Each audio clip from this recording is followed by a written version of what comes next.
I'd like to call to order this meeting of the West Windsor Township Council, June 25th, 2018. Sharon, have we been adequately noticed? Yes, we were. We were noticed to the Princeton Packet and the Times on January 5th, 2018. Would you all please join me in the salute to the flag? I pledge allegiance to the flag of the United States of America and to the republic for which it stands, one nation, under God, indivisible, with liberty and justice for all. Thank you. We have some ceremonial matters today. We have some employees who are going to be sworn into their new positions. And the council has a proclamation which I will read, recognizing Sharon Young's years of service as township clerk, as she is about to retire.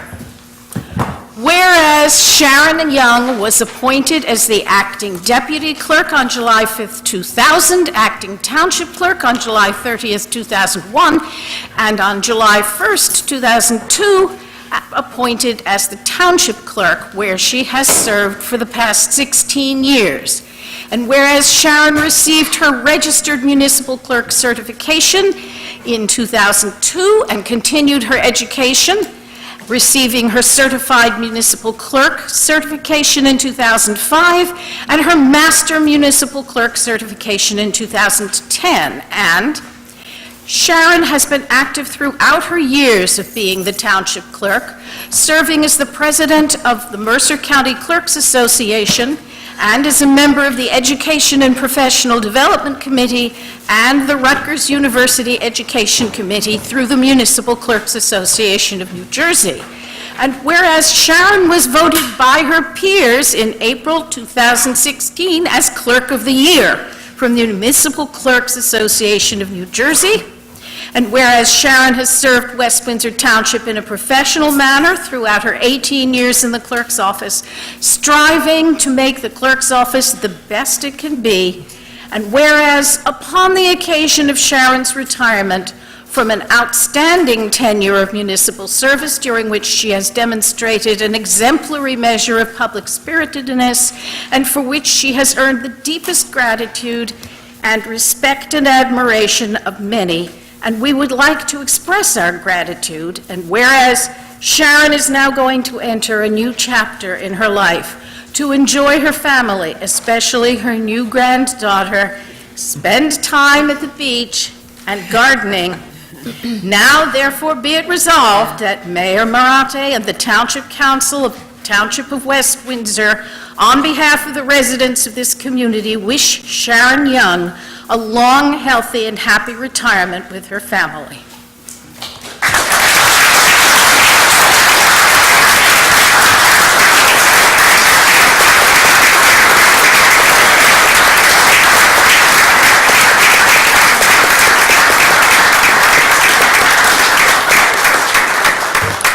I want to get a picture of my bosses up here.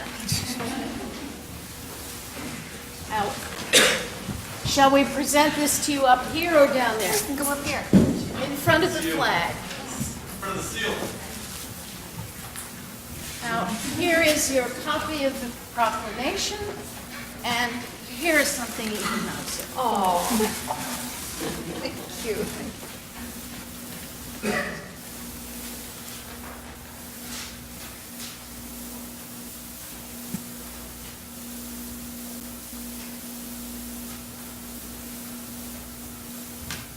Thank you very much. Thank you. Thank you, Sharon. And thanks to Sharon's family for lending her to us for so many years.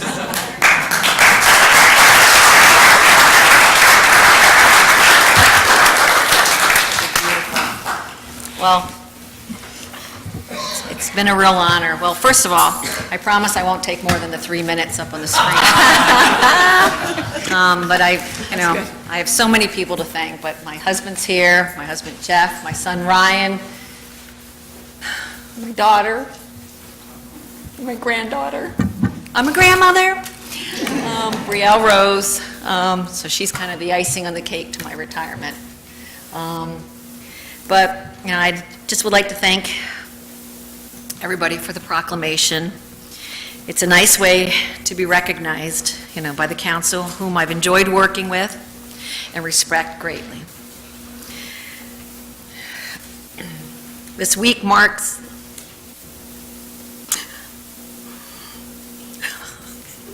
I've never been without words before, my family knows.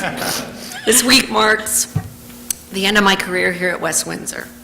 It's hard to believe that after 19 years it's come to an end, and it carries mixed emotions, both happy and sad. I reflect back on the years that I've spent in this room, many of long nights, Valentine's Day, Halloween, anniversaries, but I've been with all you guys and under numerous situations that we've experienced together. I will look fondly back on these times and will remember all of you. Individually, you have each touched my life, and I will always be grateful for those relationships. I feel confident that I'm stepping away knowing the council is stronger than ever and is poised to implement great things to come for West Windsor and its residents. So thank you very much.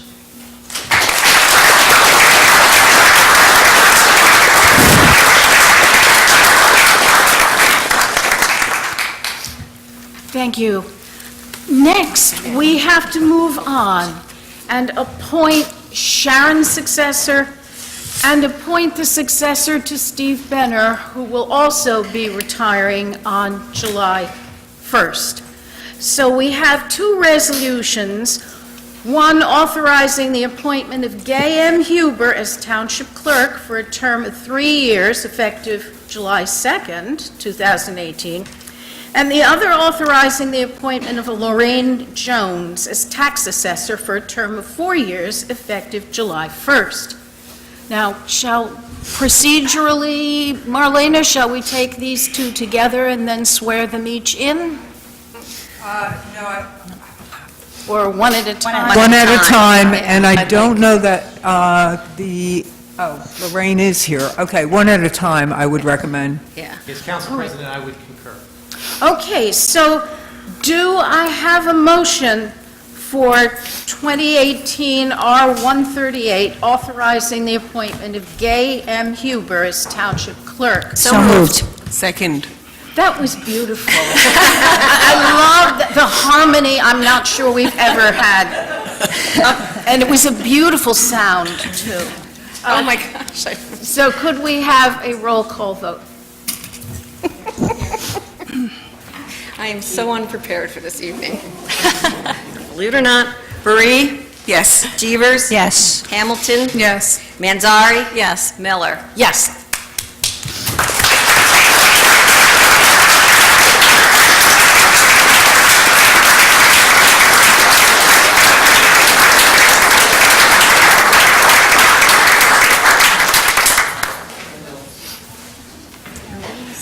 We're not singing, are we?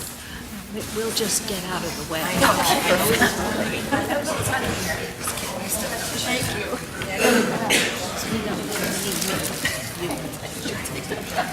Oh, yeah. I'm going to get up and walk.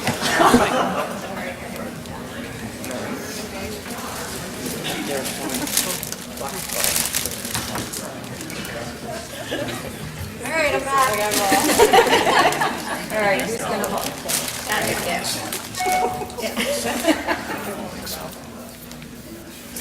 First of all, this is a real honor for me to be doing this. We can take a picture here? I know your email. Too well. All right, Gay Huber, repeat after me. I, Gay Huber, do solemnly swear I, Gay Huber, do solemnly swear that I will support the Constitution of the United States that I will support the Constitution of the United States and the Constitution of the State of New Jersey, and the Constitution of the State of New Jersey, and that I will bear true faith and I will bear true faith and allegiance to the same and allegiance to the same, and to the governments established in the United States and to the governments established in the United States and in this state, and in this state, under the authority of the people. people, under the authority of the people, and that I will faithfully, that I will faithfully, impartially, impartially, and justly and justly perform all the duties of the office of Township Clerk, perform all the duties of the office of Township Clerk according to the best of my ability. according to the best of my ability. So help me God. So help me God.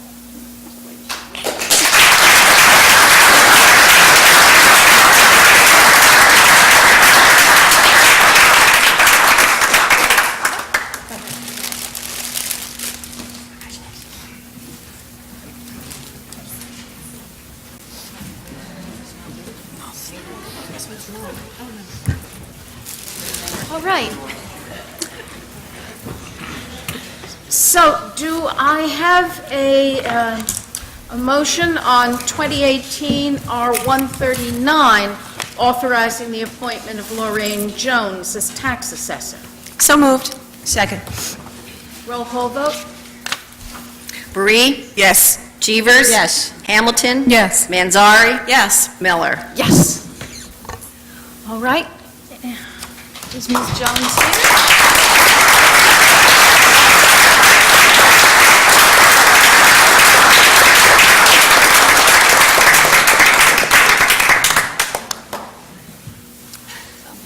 Allison, you want to step up? Or Gay, do you want to, one of you girls? Up and down. Yes, that's right.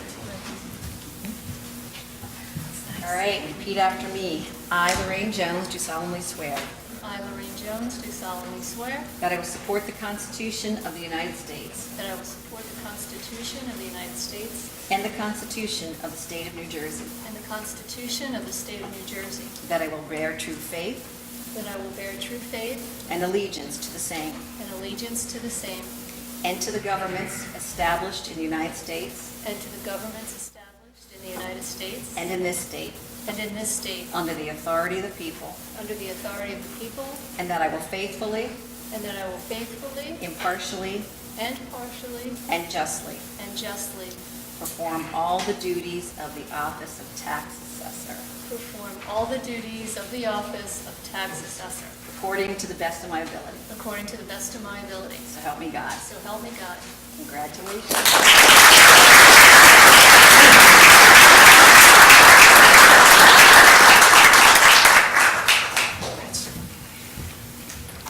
So thank you, everybody, and congratulations to our new employees and our retiring employee, and I know that we have the best people here.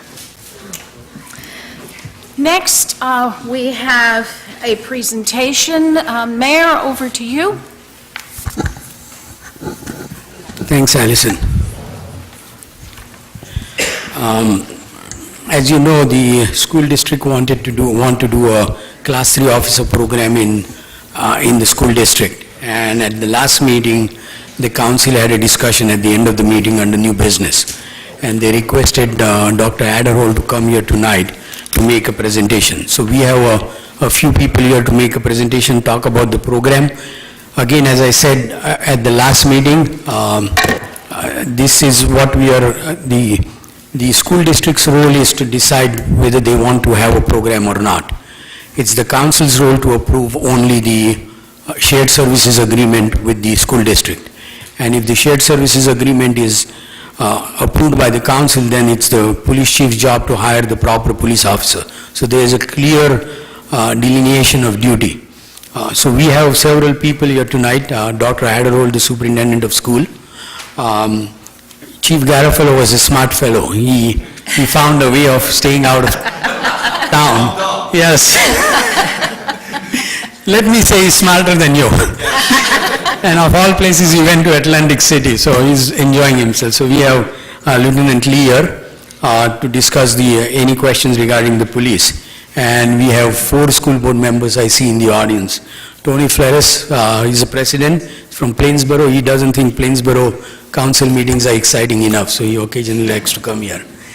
And then Michelle Case, who is the vice president and member from West Windsor, Dana Krug and Martin Whitfield. So any hard questions you have, these people will be outside after the meeting. You can ask them. But no, on a serious note, if you have doubts about whether the program should be approved or not, that's a question for the school board.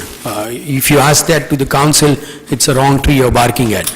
Our role is only to approve the shared services agreement, and if you have questions about the shared services agreement or how it would work, then it's a proper forum to ask questions.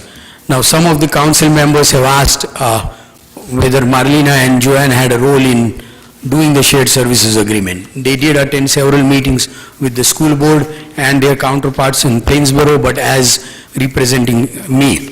They looked at, in their professional capacity, they looked at the mechanics and finances of the decision. The policy decision whether to have the shared services agreement or not is not their decision, it's my decision. So if you have any questions about the mechanics, they will be able to answer it. Joanne couldn't be here because of a family situation. Marlena is here, and I'll try to do the best I can to substitute for Joanne. So I'll request both Dr. Adderhold and Lieutenant Lee to come and make a presentation. And just to And note thanks for coming. And just to note for the record that my firm does some work for the school district, so I'll be absenting myself from these proceedings. Correct. Good evening, everyone. Thank you to the members of the council, the Mayor Marate, members of the professional staff, members of the Board of Education in attendance this evening, and members of the public. Thank you for the opportunity to address the municipal representatives regarding the shared services agreement to implement Class 3 police officers in our schools in West Windsor. There's a separate shared service agreement, not for this body, but for Plainsboro government regarding shared service agreement with Plainsboro Township. I want to thank Marlena and Joanne and Lieutenant Lee and Chief Garfalo for their time and their attention in reviewing and providing feedback to a shared service agreement that was drafted by the school district. I was asked who drafted the agreement.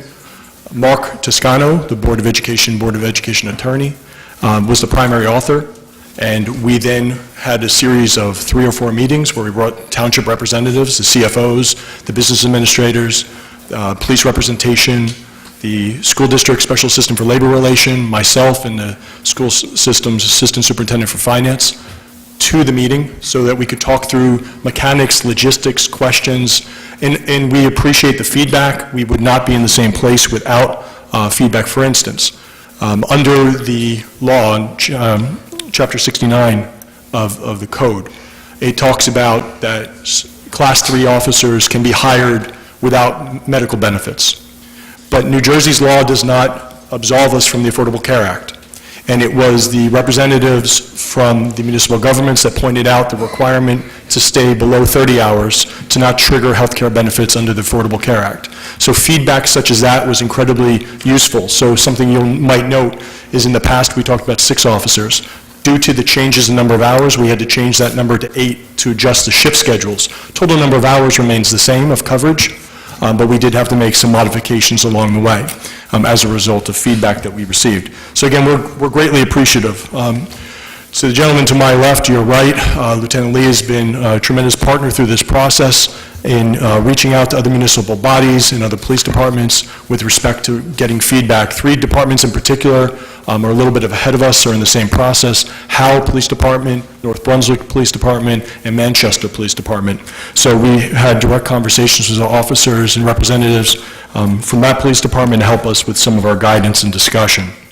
So I want to talk a little bit about the why. I want to talk a little bit about the process. Mark's going to talk about hiring and training. We're going to talk about day-to-day operations. We're going to talk about what happens in our schools today, and we'll have an opportunity for question and answer. If anyone's heard Mark or me speak, you know that this can go on for some time, so we'll do our best to keep it concise. But this is an important topic, so we want to make sure we do our due diligence and make sure you have the opportunity to ask questions. As to Mr. Herbert said, just, he is conflicted as his firm works for the district as well, but with Plainsboro did have an attorney review the contract, Mr. Schmier, who happens to be the conflict counsel for Plainsboro. He happens to be the conflict counsel to West Windsor as well, and he's endorsed it for Plainsboro. I can only assume that his feedback to West Windsor, as it's an identical agreement, would be supportive as well. So let's talk a little bit about the why. We have 9,700 students, and that's 9,750. 1,200 district staff, teachers, IAs, guidance counselors, child study team members, secretaries, cafeteria aides, bus drivers, administrators, members of technology, etc. In addition, we have over another 150 food service, custodial, bus drivers. In addition, we have over 300 substitutes that work with us at any given times. And at any given moment in our district, we have community members and parents in our schools. So as Parkland and Santa Fe move out of the spotlight, and Columbine and Sandy Hook fade into the distant past, we must not overlook our duty and our responsibility to protect our most precious commodity, our students, our children of this community. And so as we examine and implement new technologies and we look at industry's best standards on security, what's always been out of our reach has been having a law enforcement presence. But something changed in that in 2016. In November of 2016, Governor Christie signed bipartisan legislation making the designation for SLEO 3, or Special Law Enforcement Officer, SLEO 3 classification, under Chapter 68. I think I said Chapter 69 before. It's under Chapter 68, in November 30th, 2016, so towards the end of his term. And as he signed this new category came into existence. There has been SLEO 1 and SLEO 2. SLEO 3 is also known as Class 3. And what that does, it allows for retired law enforcement officers with over 25 years experience to now become eligible to work in public schools and public schools only. Public schools and I believe community colleges, I believe, are an exception in the law. And what that does is it provides under the rule for no health care, no pension, and not full-time police status with no union affiliation. Right? So it has several different mechanisms that control cost in ways that we have never been able to think of police officers as affordable in our schools. And this conversation of affordability in our public schools is not a new conversation. And if we go back in time to pre-Sandy Hook, Lieutenant Kemp at the time and Lieutenant Jay Duffy from Plainsboro PD met at the Board of Education office, then on 505 Village Road. And we had many conversations in the basement/cellar/dungeon of the old board office. And we had conversations around school security. And we couldn't find an affordable way to bring law enforcement. And Eyes on the Door was created as a mechanism in one aspect of implementing school security. So now as we think about the world we live in since January, the 23 school shootings that had occurred across our nation, we live in the sad reality of escalation of violent incidents in the world around us. And we're not far removed from such incidents. Just last week in New Egypt, a 19-year-old student has been accused for threatening graduation in the attempt to purchase a firearm. In Hopewell, an 18-year-old is in custody for threatening to commit heinous atrocities on his schoolmates. Not really well advertised in paper, but the St. Greg's Carnival just last week, 15-year-old and 17-year-old Steinert high school students were arrested for posting a social media threat to shoot up the carnival. We had Parkland, obviously, that impacted our school community, and one of our retirees lost her grandchild in Parkland. In January of 2018, 2 community middle school students were arrested for bringing a look-alike weapon, putting that weapon to another student and threatening them on a school bus and in our cafeteria. And in February and 23rd, 24th, 25th, over 36 hours, I worked with our law enforcement over a Friday night, Saturday, and Sunday in the pursuit of what we believe to be a 9mm weapon that was on social media with a student at a party, never in school grounds, racking that gun, showing the empty chamber, and posting it on social media. And working with both Plainsboro and West Windsor over a 36-hour period, we were able to recover that weapon prior to any incident in school on a Sunday. So we are not far removed from these incidents. So when individuals are out there and says, we have nothing to be considered about, this is West Windsor or this is Plainsboro, every single day the thing we think about first and foremost as an administration is the safety and security of our students and our staff. In addition, when we start thinking about the utilization of officers, we can't forget the number of times we call agencies such as DCP&P, Division of Children Protection and Permanency, And that's 2 to 3 calls a week that we're able to track between West Windsor and Plainsboro. We had 2 overdoses this school year in our schools by high school students, 1 in North, 1 in South. We had medical concerns of staff and students, leaving an ambulance for everything from seizure disorders to heart attacks. We've had mental health crises that are relatively well documented, but those concerns continue. And we have the responsibility for that safety and security, the drills, the active shooter, the lockdown, the monitoring of our facilities. And we're doing it the best we can with the support that we have. But it's incomplete at best. And there are missing aspects and missing components of such a security program. So we hear a lot about language of guns in school. I'm not here to talk about guns in school. I'm not here to talk about my personal politics. But I am here to talk about police in school. Right? And the gentleman to my left and his colleagues in the audience today, and the more than 100 men and women on the force between West Windsor and Plainsboro, and our school district has the full faith in them and how they would come to support our schools. But in an era where response times matter, we believe that there are times where, with officers out on Route 1, we would have a quicker response from Hamilton, East Windsor, and Robbinsville.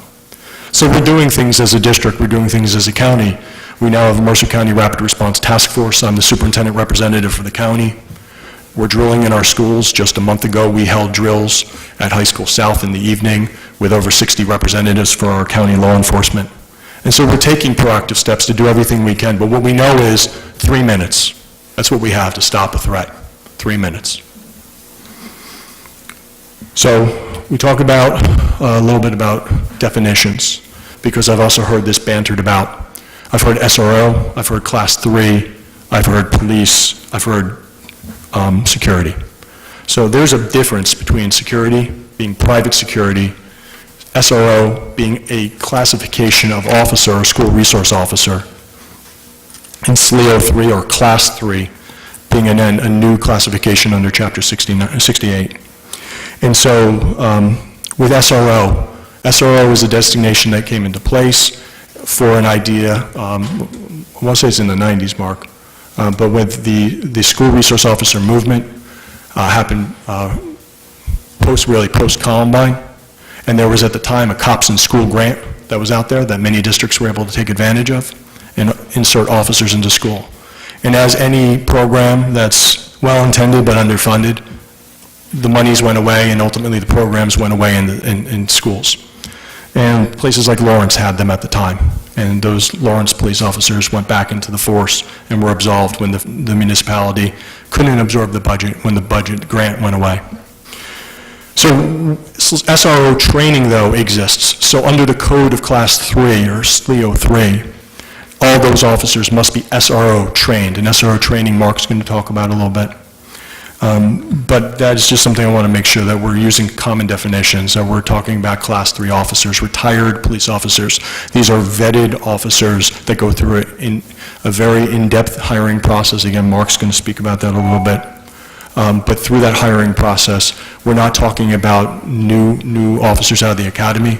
We're talking about distinguished officers that meet the criteria of this municipality. And let me just say that the timing of all this has also been brought into question. Like, Dr. Adult says we're going to have them by September. That's not what I said.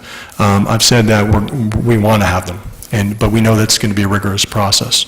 We also know that the individual officers that potentially are hired, should this agreement be, it is critical for the municipality, it is critical for the school district, that those individuals will represent the face of this force, from our public, to our parents, to our students, to our community in the schools. So who we hire matters, and that's going to be a very critical process. We talk about, as a school district, we hire our values, we hire individuals that we think uphold a standard. And so I expect nothing else. And that means if we go 1 officer, and then 2 officers, and then 4 officers over time, based on the candidate pool and based on the type and quality of candidates that are received, then that's what happens. We are not hiring 8 officers because we have 8 job openings. That would be the wrong thing to do. and it would be a mistake for the municipality and ultimately for the school district. Another thing that's come up is the role of the assistant principals or the role of the officers. There's been perception out there that somehow the police officers would have like disciplinary authority. And I should say that our new assistant superintendent, Mr. Earl, start date to be determined, current principal of Montclair High School, our current assistant superintendent, Chris Russo, or Dr. Russo, and myself have all worked in municipalities, have all worked in school systems with police. So we, all three of us as central leadership, have experience working with officers, either as a high school administration or as central office leadership. So the day-to-day discipline does not change. The day-to-day responsibilities of assistant principals does not change. Officers should not be engaging in disciplinary functions in a school. That's not why they're there. The administration of the school handles the administration of the school. Now, when it comes to security protocols, then you bring in the officer into the safety team. When it comes to your code blue drills, the officer comes in. When it comes in time when a student crisis or student issue occurs that you need to pick up the phone and call an officer, you have an officer in the school.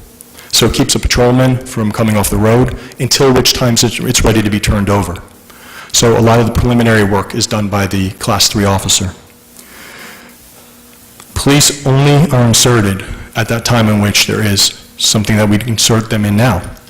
And there are plenty of reasons we'd insert them. Possession of weapon, possession of drugs, possession of safety issue, some kind of negligent behavior when it comes to like a DCP&P referral, truancy checks, health and wellness checks. Those happen every week. We have one of those calls. I don't want anyone to walk away with here thinking we have some kind of weapons or drugs issue. We've had weapons issues, we've had drug issues, but we don't have a preponderance of either. But we have reasons to call the police every week.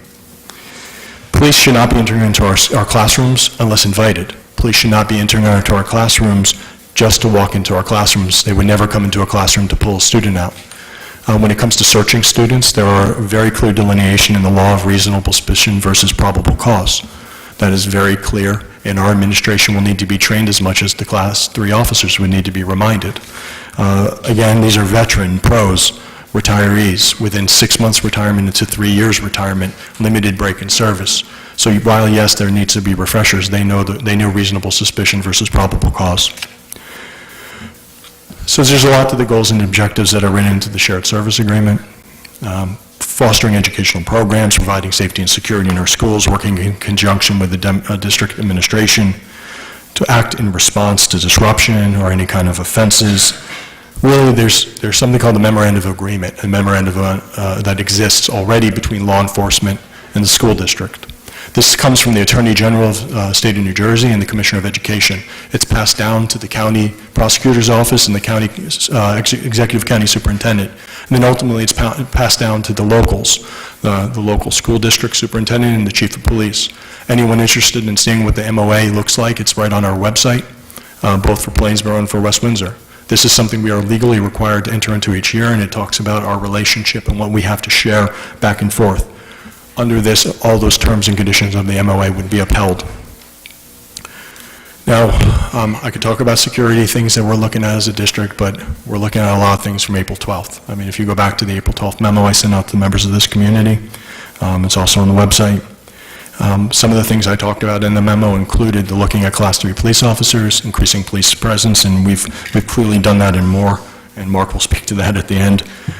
We have worked with the police departments under the MOA. We're now legally required to provide access to our school district cameras for the purpose of crisis intervention, not for the purpose of watching it all day, but in case there's any reason to enter the schools for an actual threat. Police have access remotely to our cameras, so a password-protected video feed. We are investigating a visitor management control system. We are looking at purchasing additional video surveillance. We have looking at fire alarm enhancements and door rekeyings and all those kind of good things when it comes to signage in windows and security vestibules, and working with the rapid response team and contracting with mental health services on tomorrow night's agenda. There's also an approval for a contract with UBHC, University Behavioral Health Center, for 2 full-time clinicians to assist with mental health referrals and mental health screenings on school district grounds. one of the things we know is there's a limitation on beds and there's a limitation on counseling opportunities for families and students in crisis. So by working with a hospital partner, we help gain access for families with mental health screenings and mental health access. We've increased our nursing coverage as well in our school next year by increasing nursing support at both our middle schools. So we see this as a comprehensive process of looking at mental health, looking at health in general, looking at our whole child initiative and our strategic plan goals, but police are a critical component to all that. So as I said early on regarding the hiring, for you as the township officials, for myself as the school district representative, for the board members in the audience tonight, and for the police department, should this program move forward, who we hire into our schools is of the utmost critical nature. And for that, I'm going to turn it over to Lieutenant Lee to talk us through that a little bit. Thank you, Don.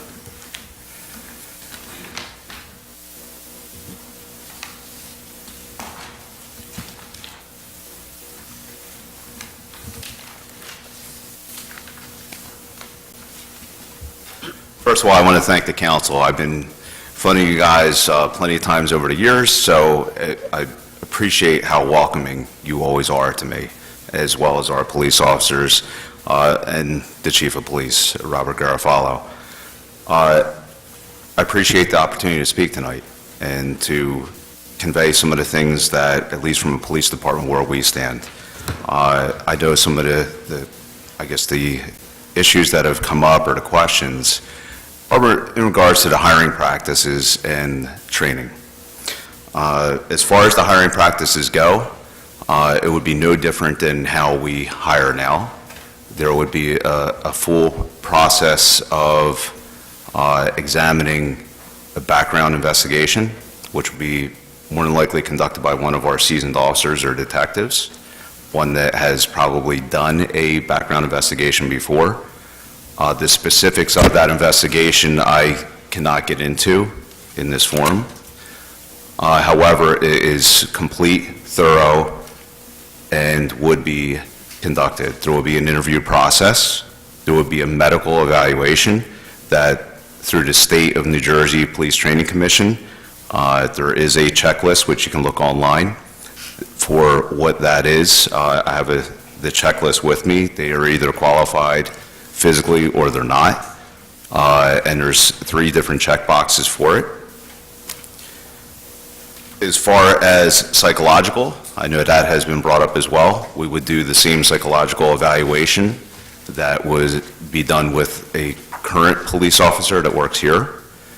One of the things that's been brought up is, as far as a West Windsor police officer, as you see the officers in the back, we have a culture that we continue to go through from officer to officer, through generation to generation. When someone puts on our patch, they represent us. We will not hire anyone that does not fit our culture, and that includes Class 3s. We will not recommend to the mayor for someone to be hired that does not fit with what we want as a police department. So there is no rush to judgment. There's no rush to hire anyone. We want the best candidates. And that may be the best candidate for each individual school. The ultimate goal is 8 officers. As far as the training goes, and hopefully I can answer a lot of the questions, some questions I may not be able to answer tonight, and I apologize, just because of the public forum, and I cannot release some of that information. However, I'm going to release what I can. First off, first responder, if they don't already have it, and these are seasoned veterans that we're talking about, first responder will include first aid, CPR, the AED, Narcan, EpiPen, tourniquets, domestic violence training. CLEAR, this is through the Attorney General of New Jersey office. In 2017, there was mental health crisis intervention and de-escalation training. We would, if they have not had it, they're getting it. 2018 is cultural diversity. All of our officers will be trained in it. That is under CLEAR. These officers, if they have not had it yet, they will get it. Bloodborne pathogens. active shooter. Twice per year, use of force. Twice per year, firearms training and mandatory evaluation testing with our very skilled firearms instructors. All in-service training.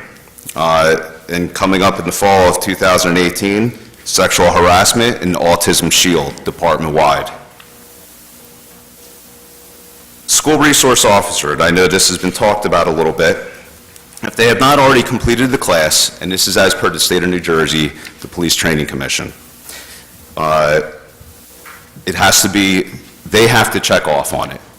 Any of these officers that we would like to hire, we hire them, and as far as the school resource officer course, if it does not meet the requirements, they will let us know, and we will send them to a course. I've already talked to the Mercer County Police Academy, because there have been previous courses that are old, from way back 20 years ago. If they are not certified or they're out of date, we will send them again. Anything that is even remotely close to being out of date or obsolete, we will send them. That includes the school resource officer. There are plenty of police academies that do offer, it's a week-long course. I do have the state of New Jersey, just to briefly go over, because I know it's been touched on a lot as far as the, just bear with me for a second. Some of the criteria and the core applications.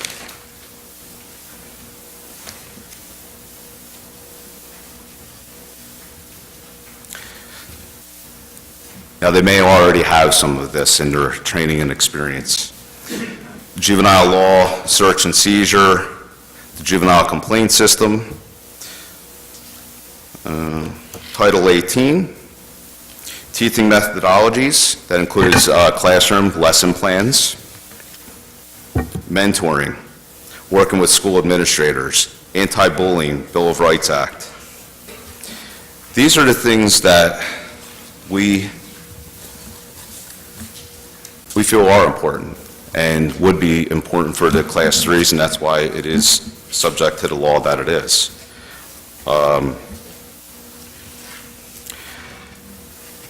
And we will get them in as soon as possible. I head all of our training.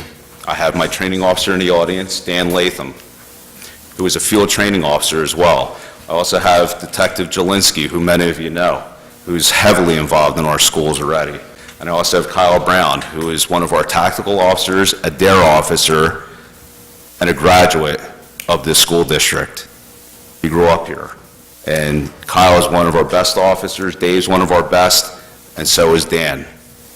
These guys will be heavily involved in the Class 3 culture that we would want for our officers.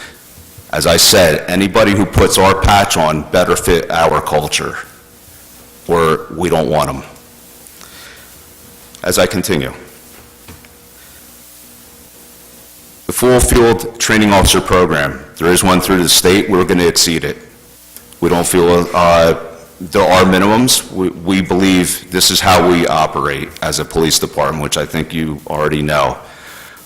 We will exceed that. I've already had lengthy discussions with Training Officer Latham in regards to what we were going to do with the Class 3 officers and their training regimen. There will be daily operations reports on these officers while they're in the field training officer program. They will not be put into a school until we are satisfied that they have passed that field officer training program. If there's anything that is remedial that needs to come back, they will. We have done it with regular officers on patrol. So we will constantly monitor what is going on. If there are any issues with the officers that we either hear from students, parents, or the school district, we will address them, and we have protocols in place. Continue with the training. They will go on to NJ Learn, Developmental Disabilities Awareness Training. They will have hazardous materials awareness, chemical safety, OC chemical agent, and baton training if they haven't already been certified, and I'm waiting for an answer from the Police Training Commission on if they already have it on the biannual basis, if it is covered. If it's not, they will be trained. We have officers that do the training. We have a great relationship with the Mercer County Police Academy. I've been in touch with them very much over this several weeks involving our officers, their training, but also the Class 3s, and what opportunities we may have through them. So I'm going to turn it back over to Dr. Adderhold. Thank you, Mark. One of the questions that was raised for us was day-to-day responsibilities. So we wanted to take a moment and just touch on that. And so we used three terms in an earlier presentation, and I was warned not to go too far into the presentation as you've seen it, but we used the terms educator, informal counselor, and community policing. And when we talk about informal counselor, we're talking about the relationship building that goes on day in and day out by being in the schools in proximity to students, staff, and families. And as someone that's had officers in my schools prior, I can say that the amount of information that comes to those informal relationships is critical in ensuring the safety of our students, whether it's a concern about a weekend party, to a concern that a student may share regarding something going on with another student's life, to concerns of someone may wanting to do something. The information that's brought forward just through informally building rapport and relationship can't be understated. A concern that's been raised by some member of the public is areas of bias or areas of targeting. Those issues and concerns will never go away if we never work together. Right? And we always ensure that we spend time apart from one another. The concerns of relationship with police will always exist. I have the full faith and confidence in West Windsor and Plainsboro officers, and in 9 years working for the students and families of this community, I've never once heard a concern raised about any of our officers. The idea of involvement in schools and enhancing the programs that are already offered in our schools through the day-to-day operational aspects of what we're able to accomplish with the little time that we're able to work together now can be enhanced. Programs that went away years gone by, such as 8th grade connection, can be reestablished. There is little to no interaction with students after DARE. Right? So it's no wonder that after 5th grade and DARE graduation that we have any ongoing relationship between students and officers. We're looking to reestablish that through some of this. Things that could look like in the elementary schools, so if we just think of like pre-K3 or K3 buildings, like two topics, stranger danger and bike safety, pedestrian safety, right? Bike and pedestrian safety. How many times have we heard of a tragedy or near tragedy in our community? It was a year ago this week that a Grover student right crossing the street near Grover was hit by a vehicle, and that student is still on the road to recovery. But on that day, we thought we lost a student, right? So, but bike safety, pedestrian safety, stranger danger, right? So grade level education opportunities, that's grade level appropriate.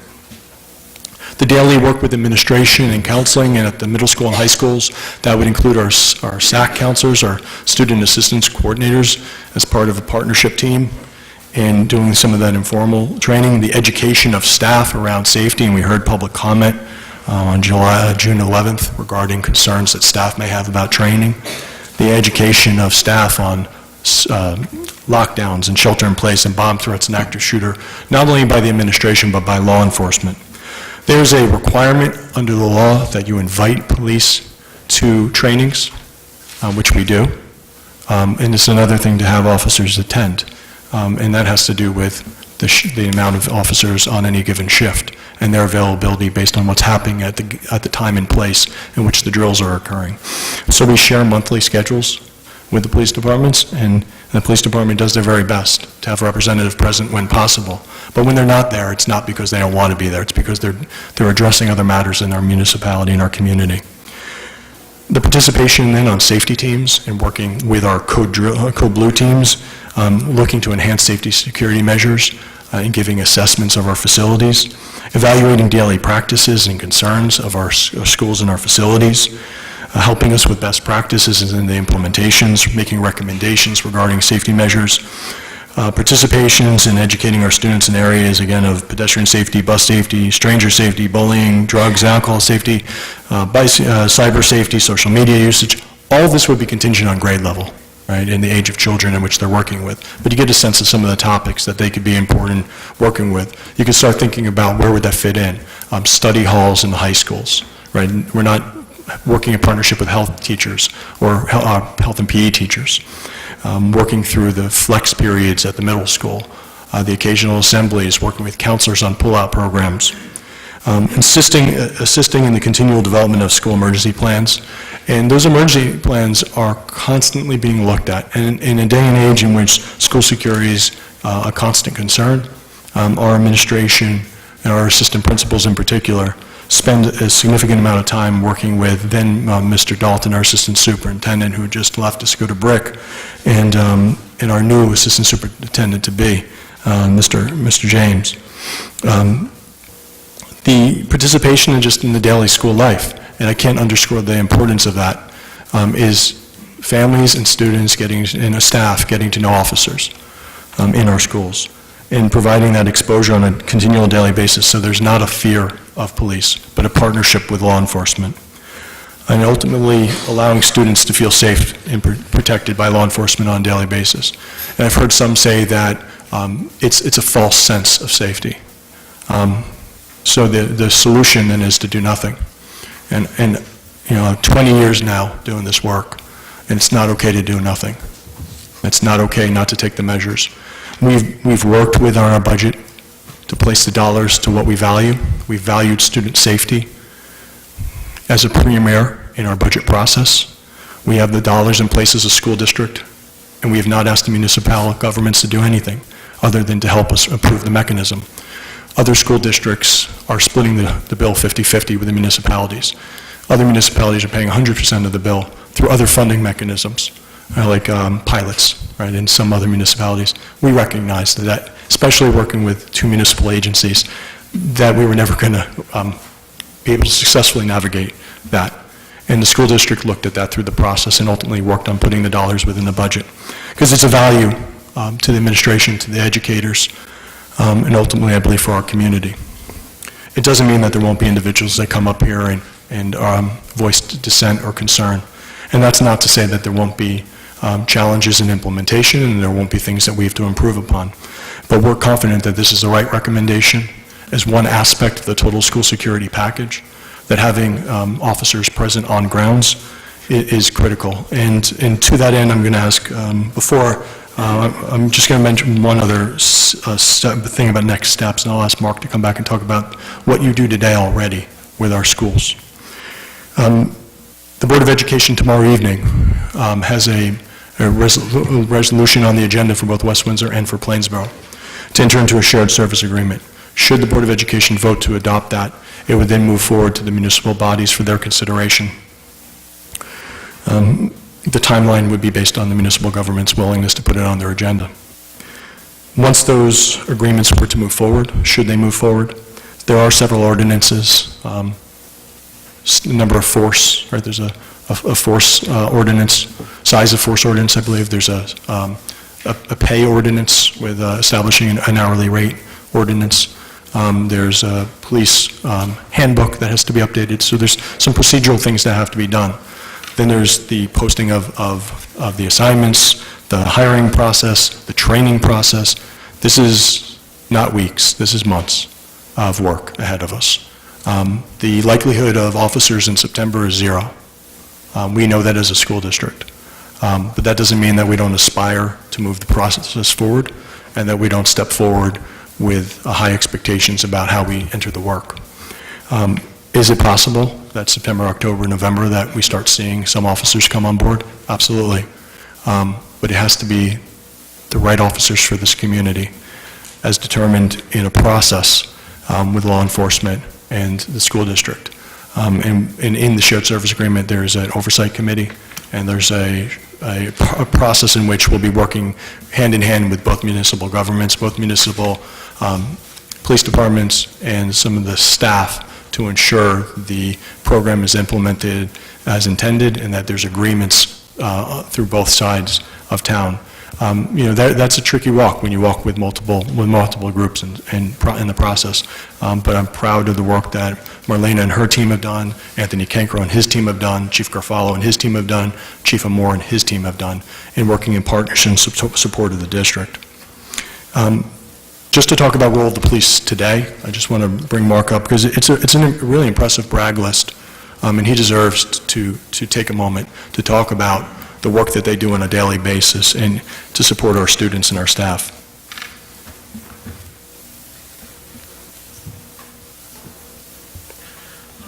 This only encompasses from January 1st till now, so I wanted to keep it kind of short.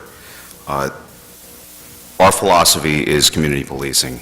It has been here for decades. Chief Garfalo preaches it on a daily basis, and we follow it. That is our philosophy. These officers here, the things I'm going to read off, some of the, that we do, most of it's volunteer. These officers don't have to do any of these things that they're doing. They want to because they like being part of the community. They want to make a difference in people's lives. So I'm just going to read off a few of these. 8th grade salutes, the West Windsor PD versus South Girls Softball, to benefit their softball booster club. Underage drinking prevention campaign at Al John's with students ahead of the proms and graduations. Outdoor education, 3 days with the 6th grade students at Grover Middle School. The 8th grade trip to Hershey Park with Grover and community middle schools. Post-prom, 3 officers were provided to the High School South for I Play America. Read Across America, and this year it was during a snowstorm in March. It was reading to students at the various elementary schools. West Windsor South Senior Awards. Hawk Walk to benefit Ronald McDonald House. Hawk Carnival. The Wolf Walk at Village School. Future Chefs at Village School, celebrity judges. Distracted, drunk, or drugged, don't do it campaign at High School South.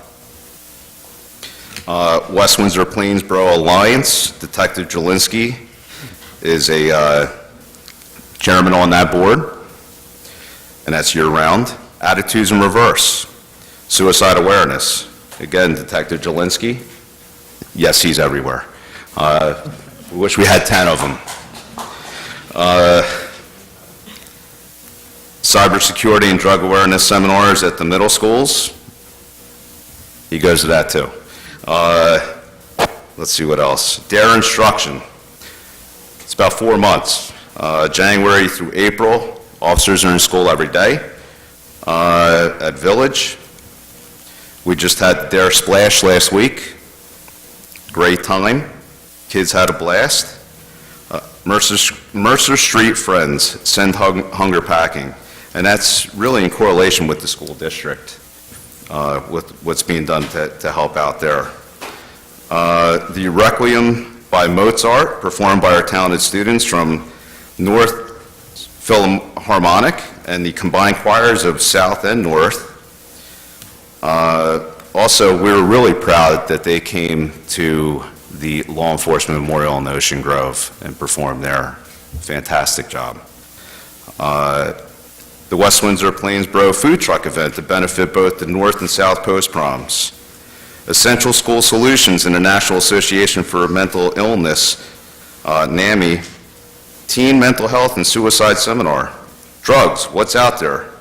Understanding current drug trends in our children at Grover Middle School.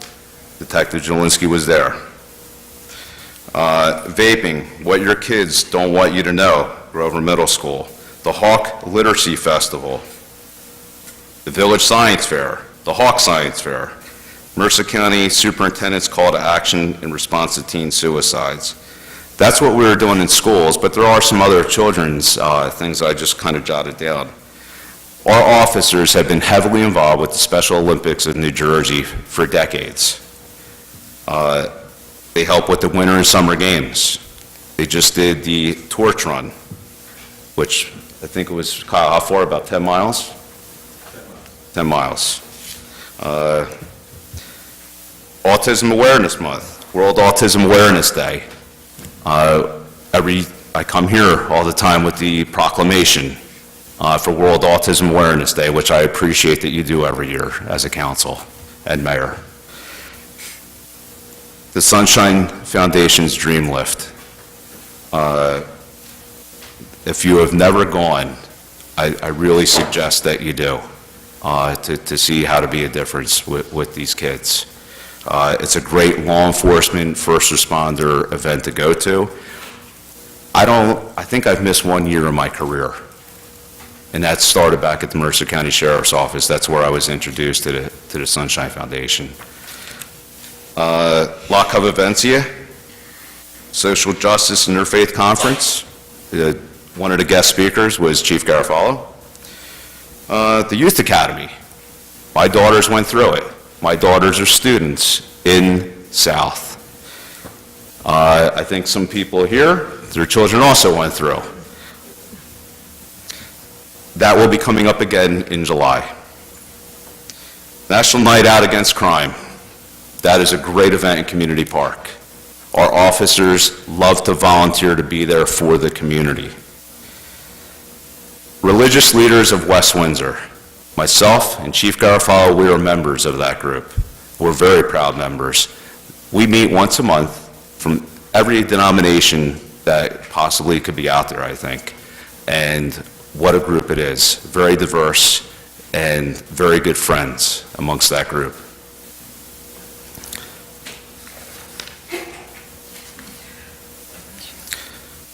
We just did the dive in the summer.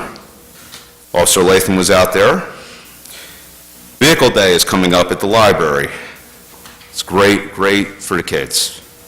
We love doing the Easter egg hunt. Every year I'm the MC now. I took over from Mayor Xing-Fu Shea.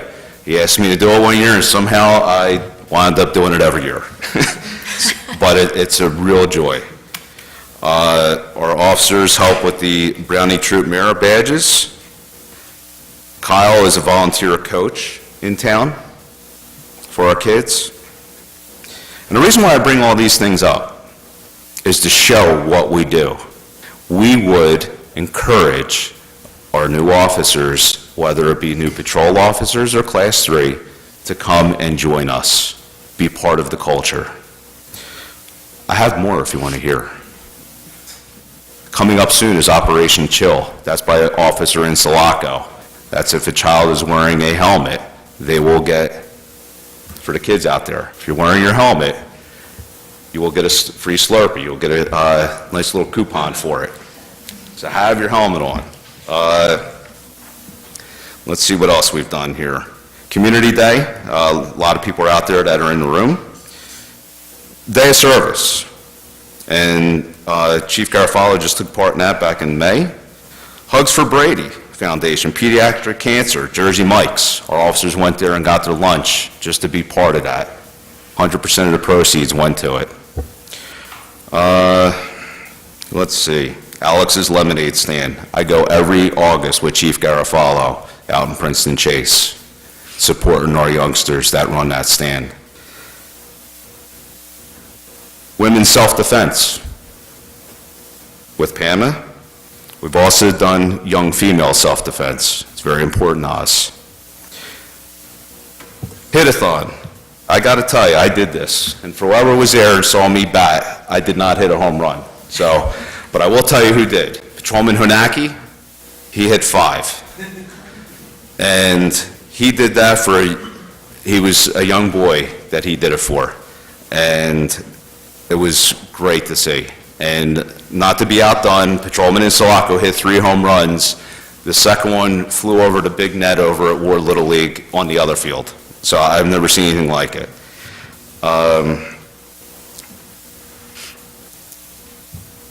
Coming up later this year will be the tree lighting, which we do every year. We just had the Bike Fest we were out for, Lieutenant Garrity. The Adventures of Solo, the Big Dog. Now, for those of you who don't know, Cerno, or Mackey. Mackey just graduated from his academy, and he is part of the team too, and he fits the culture. Everybody seems to like him. So you will continue to see Mackey at many, many events. You will see Mackey going through the schools. I don't think he's been in one yet, but I know Cerno has. Can't wait. Was he Mackey? Awesome. And then lastly, and I'm going in reverse order a little bit here, Martin Luther King Day, Day of Service, with the African American Parent Support Group and Lava Vivencia. I thought it was a great idea this year that we did that over at the Arts Council, making up personal care kits. Fantastic idea, and also leaving a little note inside for those who need something. Just that little bit of extra care. So the reason why I bring up all these things, because they're all important, not just to me, all them. And I am proud of our men and women of this police department. I ask you, and obviously Dr. Adderhold has faith in our police department, I ask you to have the same faith, because I believe in them. So thank you.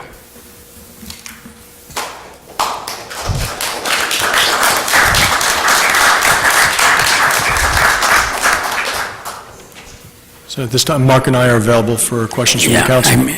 and when Mark started describing what he does, I think he was going to take 2 days, because that's how much you do. He cut out half his list.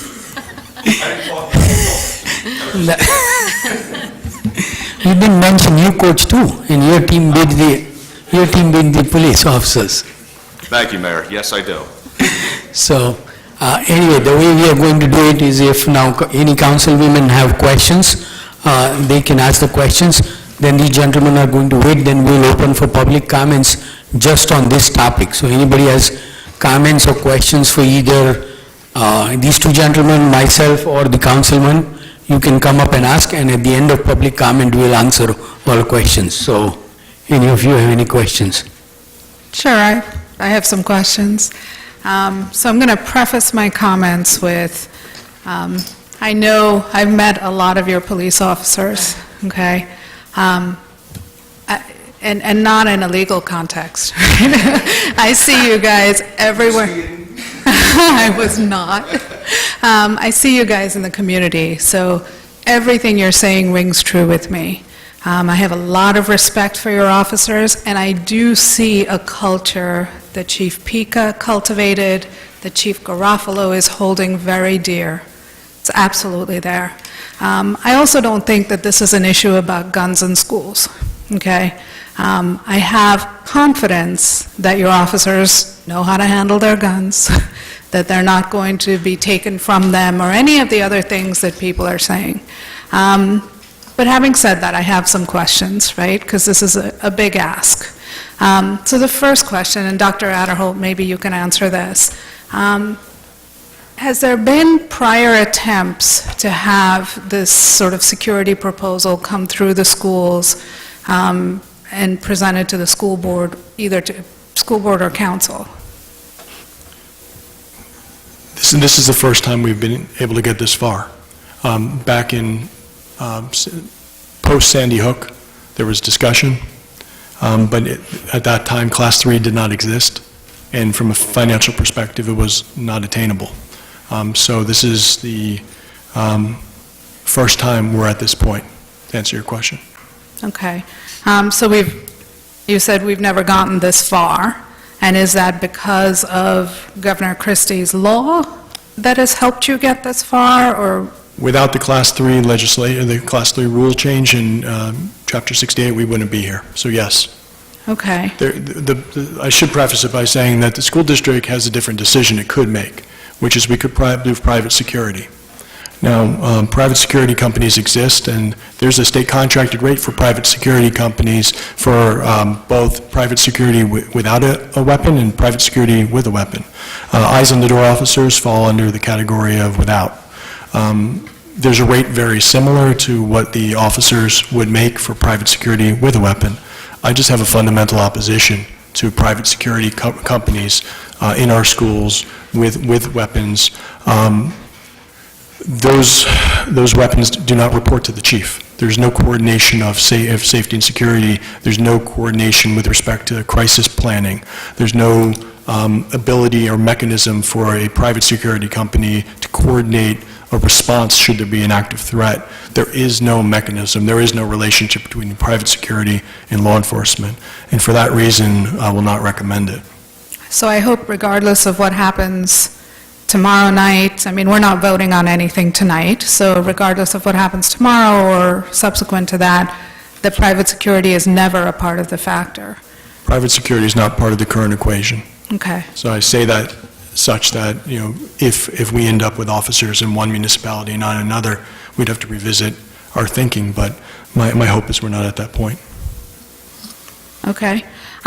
Going to your shared services agreement, there's, it's page 2, there's some language about fostering educational programs.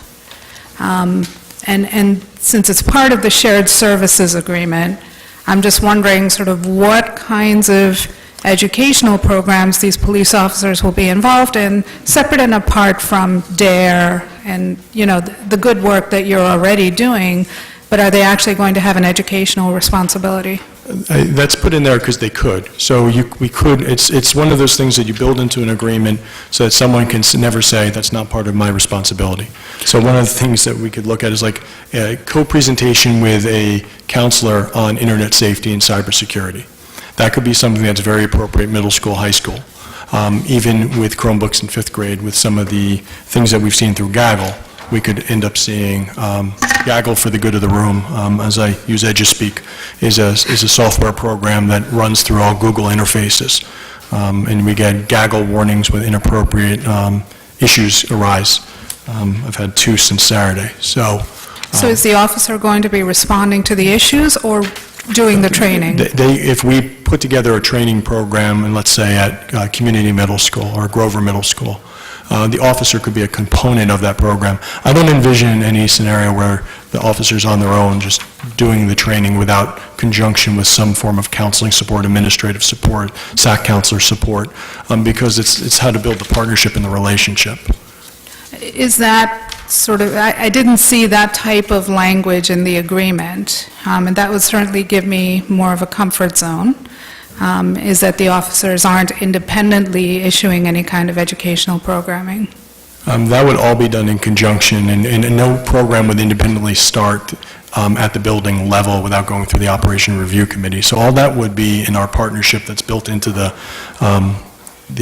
components already. So you'd have administrative oversight coming from central office and from the chief to his command staff, whoever he assigns. And then ultimately, the partnership would exist. There's several things in here within the agreement. For instance, there is language that Ms. Jeevers asked me about with respect to transporting of students. There's a lot of things you build in for the purpose of the what-ifs without defining the exact how it looks on the day-to-day. We envision no scenario in which Class 3 officers are transporting a student from a school because they would have a private vehicle. They're going to report to the school district in private vehicle. So the idea of them transporting a student without anywhere is something that you provide for in the God forbid scenario. But there's uniformed officers would respond, ambulance would respond, and the likelihood is negligent, but you still provide for the what-if. Well, and we'll get to that issue, because I did have a lot of problems with the transportation provisions. But let's go slower than that. So you talked about health and wellness checks and officers being involved in that. What does that mean? So right now, if a student, let's say, didn't report to school, and there's no call from the home, we have a responsibility to ensure safety. In this scenario, Class 3s would not be utilized for health and for a safety check in the home. Their responsibility is ultimately to the building, not to leave the building vacant without presence of law enforcement. But you talked about them having a responsibility for health and wellness checks. They may coordinate the health and wellness checks with the patrol officer. But they're not leaving the building? They're not leaving to the building to do it, just like they wouldn't be leaving to go on a field trip, but they might be coordinating with the police department for field trip coverage. Okay.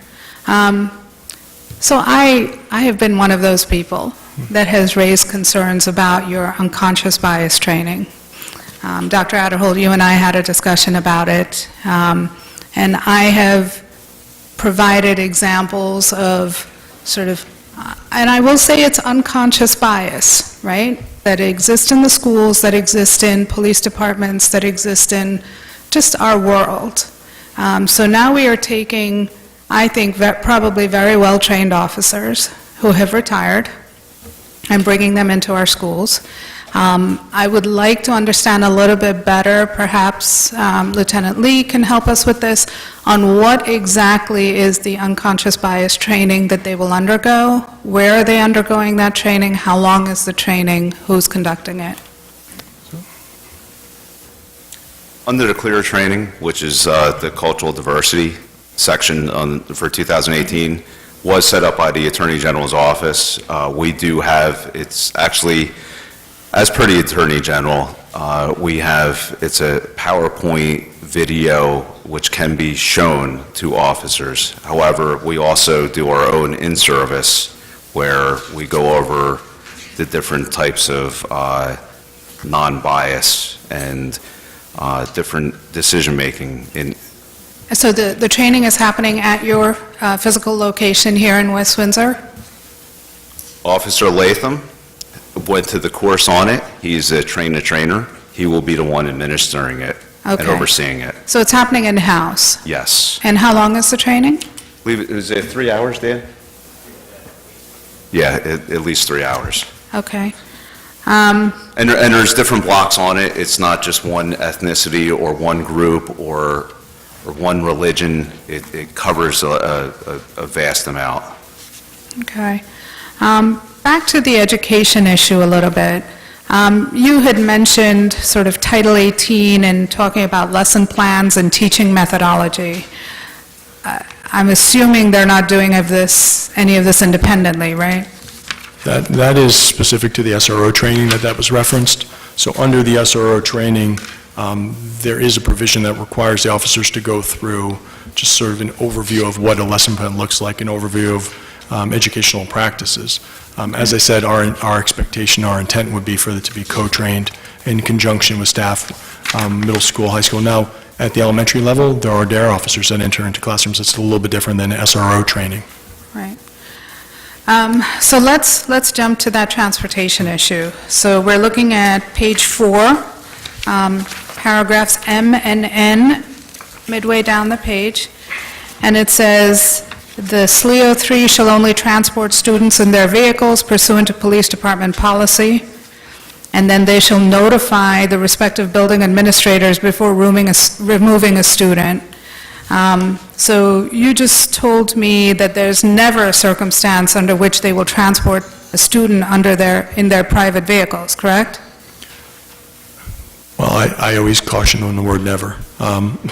But I cannot envision a scenario where short of an emergency provision, that a law enforcement officer would ever transport a student in a private vehicle. I mean, I'm personally, from a liability perspective, from a legal perspective, from the range of god-awful things that can happen perspective, Right. I don't even think you should have that language in the agreement.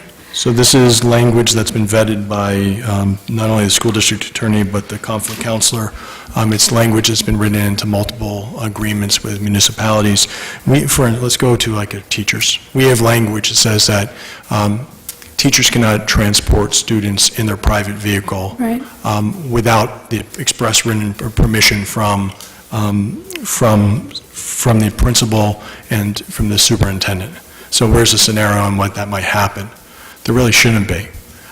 Is there scenarios where that might ever happen? That goes to a principal as well. And we had cases where a principal has transported a student home due to, let's say, parents are in New York, student's ill, grandparent is home, grandparent doesn't drive. Principal and another staff member drive the student home with parent permission. That's happened. That's So do you absolutely want to happened. insert the terms with parent permission here? Because I don't even see notice to a parent on these transportation. If my kid is going to be put in some cop's private vehicle, I would like to know about it. Yeah, I hear the objection. It's duly noted. I'm not opposed to that, Ms. Hamilton. Although I would simply say that if there's ever a scenario where there's some kind of casualty scenario or an officer transport to a hospital, per se, prior to, like, I'm just thinking in God forbid scenarios, parent permission's not coming before the student's transported, perhaps. Though I don't envision those scenarios, I have to think of those scenarios. So while we can insert some language, it also talks about police department policy.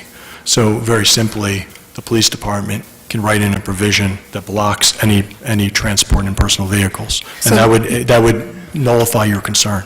So Lieutenant, maybe you can speak to what police department policy would be on this issue? I can tell you right now that, Councilwoman, that we are not supportive of an officer using their private vehicle to drive someone. However, that being said, under the catastrophic situation... Can you get closer? Oh, I'm sorry. Thank you. I'm sorry. Did any of that come through? Repeat it. All right, I'll start over. Okay. We do not want officers transporting children in their private vehicles.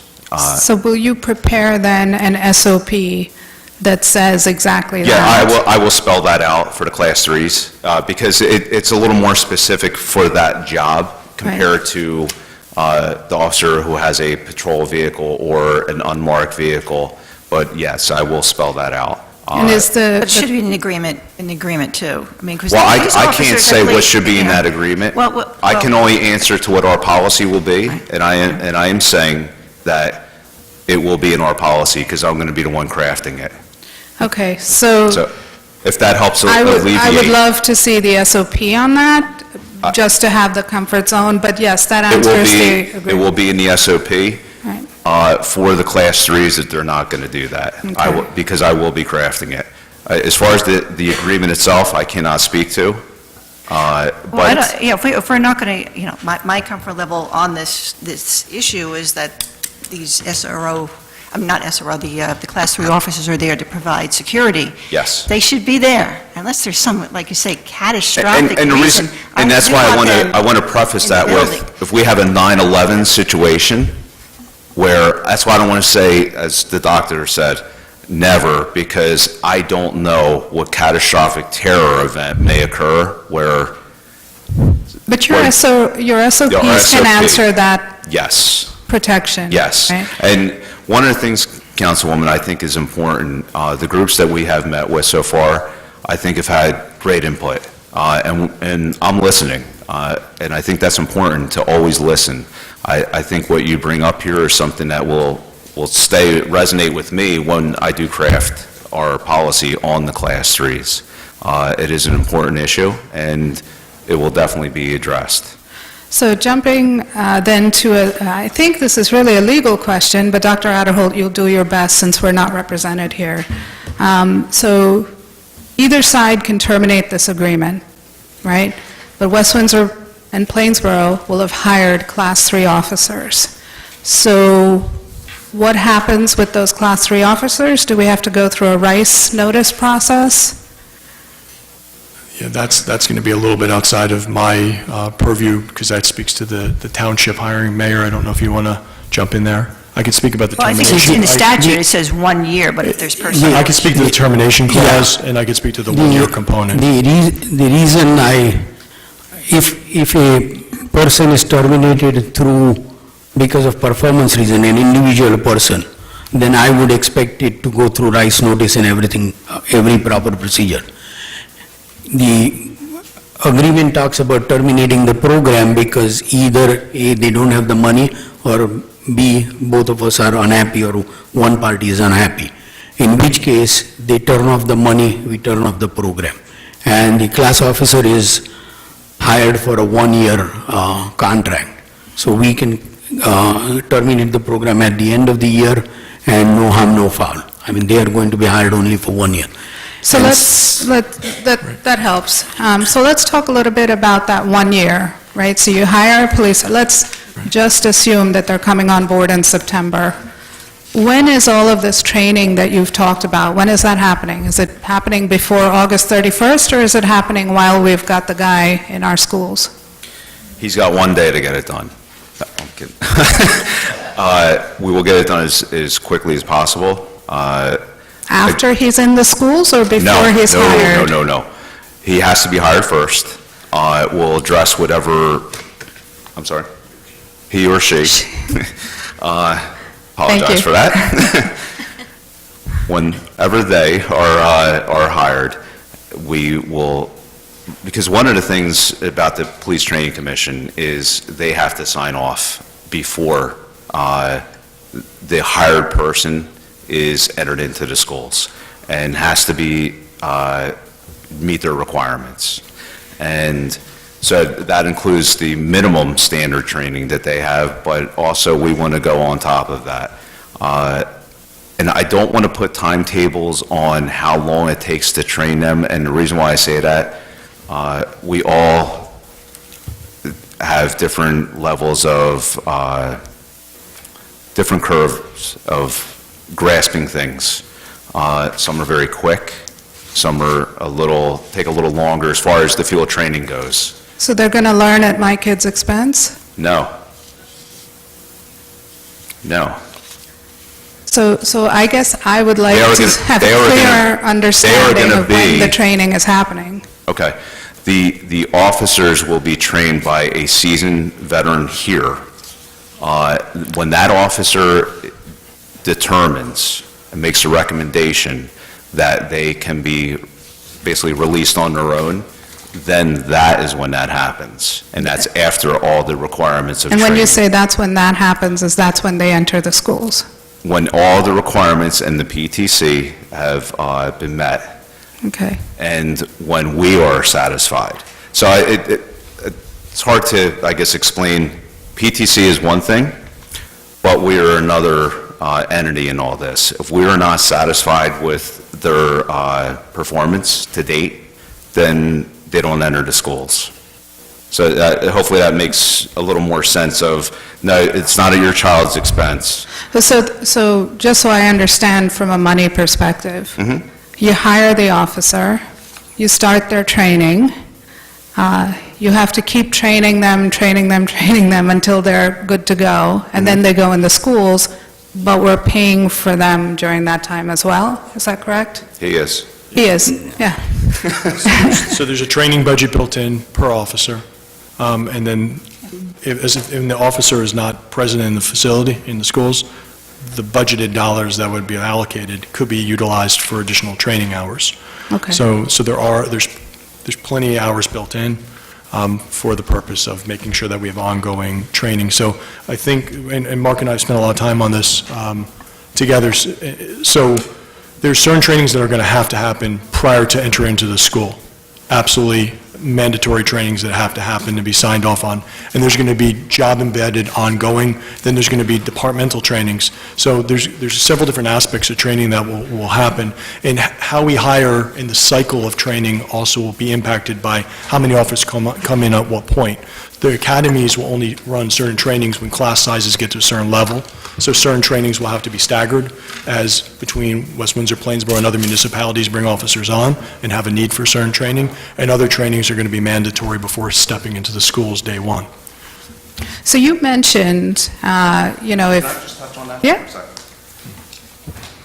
And I think what Dr. Adhol is saying is, we can't time sometimes when certain academies offer certain things, and it's a little different. We can't just, push a button and say, okay, you guys are going to offer this. There are different dates, but again, we want to make sure, and I think to put this to rest a little bit as far as that we're going to rush somebody, we're not going to rush an officer until they're ready. We don't do it now. We don't do it with any officer that hits the streets. And that's why we have faith in our training officers. That's why until they come up with that recommendation, it doesn't happen. So, and that's why I kind of want to convey that it's important. I'm going to listen to these guys. I have faith in my people. The chief has faith in our people. to give us the answers that we need if they're ready or not. If they're not ready, then we're holding back then until they are ready. All right, so... I say one second, just clarification. You have budgeted for first year as if you have all 8 officers from September 1st or whatever the first day of school. That's correct. So we don't expect all the officers to be there. So there's a That's correct. tremendous amount of slack in the budget That's for correct. first year. So if somebody needs extra week of training, paying that extra week of training is not a big issue. Right, and as we move this recommendation forward with budgets in the future, my recommendation would keep the same budget with the idea that everyone has to be brought on for the first time, so you ensure that you build in budgetary dollars for training. Right, so, But I'm not just, if I could say this one component is, as a school district, we hire a lot of staff. When you have, close to 900 teachers, you don't just hire all step 0 first-year teachers. Our new veteran teachers that come in still go through new teacher orientation. They still go through an onboarding process to learn the culture of West Windsor Plainsboro schools. They still receive embedded training throughout the school year, and they still meet for that one day at the end for reflection. We want to uphold the values of the school district. There's no difference here with veteran 25-year or so officers that are retirees. They come from different communities and different forces with different cultures and different expectations. And what we need to make sure is through the hiring process, we vet the officers to believe that they meet the culture of this community, the culture of this police department, and then through the training process to ensure that we drive that home.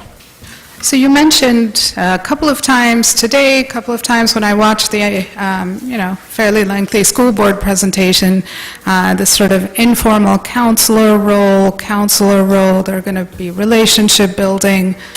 What are we talking about in terms of serving as a counselor? What I took away from that was sort of this concern of creating like a snitch culture.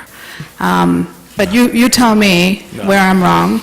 Well, it's not creating a snitch culture, it's creating relationships between law enforcement and students. And it's not a quote-unquote snitch culture. But students look for mentors. Police officers serve part of that role. There's a reason why our students meet and get to know our security guards. They get to know our eyes on the door officers. They get to know our food service office individuals. Students want to become interested in and share information with those that are around them. And so creating that bridge and that partnership between law enforcement and students, law enforcement and the community, is part of that role of informal counselor. It's not counseling for this perspective of guidance counselor. They're not college admissions counselors. They're not crisis mental health counselors. We have individuals that do that. It's completely in the idea of relationship building. And are they receiving any kind of specific training on that, or it's just, I'm a nice guy, you can talk to me? Well, it's part of the SRO training, is informal counselor fits right out of the SRO language and doctrine. Okay. Now, this is a legal question, right? So again, I'll I'd do my love that best. we'd had a lawyer here, and, It's not my decision. nope, I understand that. So we have indemnification language. Page 7, I You're believe. coming to us to ask for this police officer. He's technically our employee. He does something wrong, we have to indemnify you. Why is that? It would be for failure of, let's say, for instance, a training provision. Oh, no, I understand how the indemnification works. I'm just wondering why I'm indemnifying you when you want this, and you are fully confident and trusting of our police department's training. Let's say that the department or somehow there's a decision made through the council, through the mayor, through the staff, not to fund a specific training program. That's required and mandatory by law, and that those officers would be trained on with the rest of the department. We're paying the hours, you might be offering the training component, and because you're providing it to your other 60 officers, the 8 SLEOs would be invited to that training, and you decided to have a budgetary reduction in the training budget, and you decided that no one's going to get that because you don't have the dollars. And then as a result of that lack of training, some offense happens that leads to a litigation. In that case, there might be an indemnification provision for I that. would love if you have your counsel insert that type of language and those types of carve-outs, because this blanket indemnification is kind of crazy.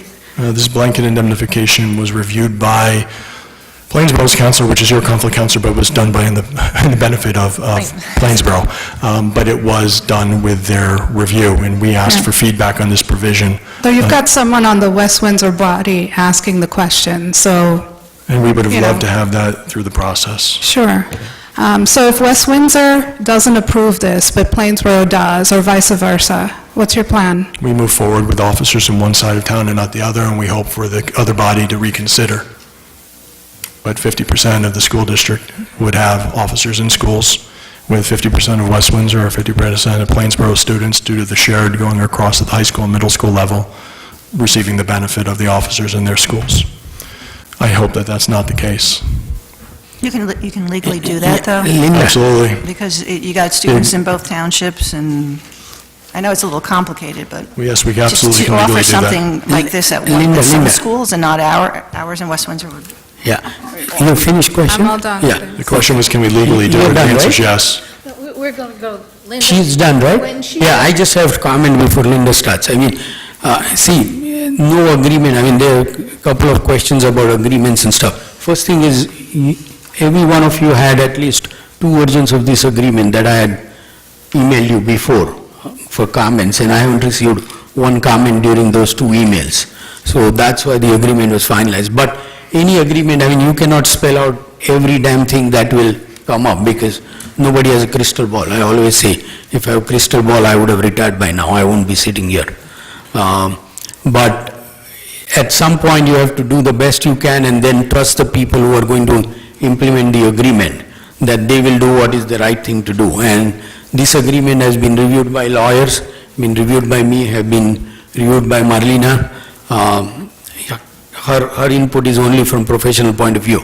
But we are satisfied and we are comfortable with giving them the benefit of doubt, that they want the benefit of doubt to implement the agreement the best they can for the benefit of the students and the townships. So I'm sure each of us will find some clause in the agreement that is not exactly to the best of our ability or to the best of our liking, but if we keep changing every clause, we will be here for 3 years, because we will never find a perfect agreement. The second question that has repeatedly been coming out is for money. And Joanne is not here, but he will tell you, Joanne will suck last penny out of him. It's true.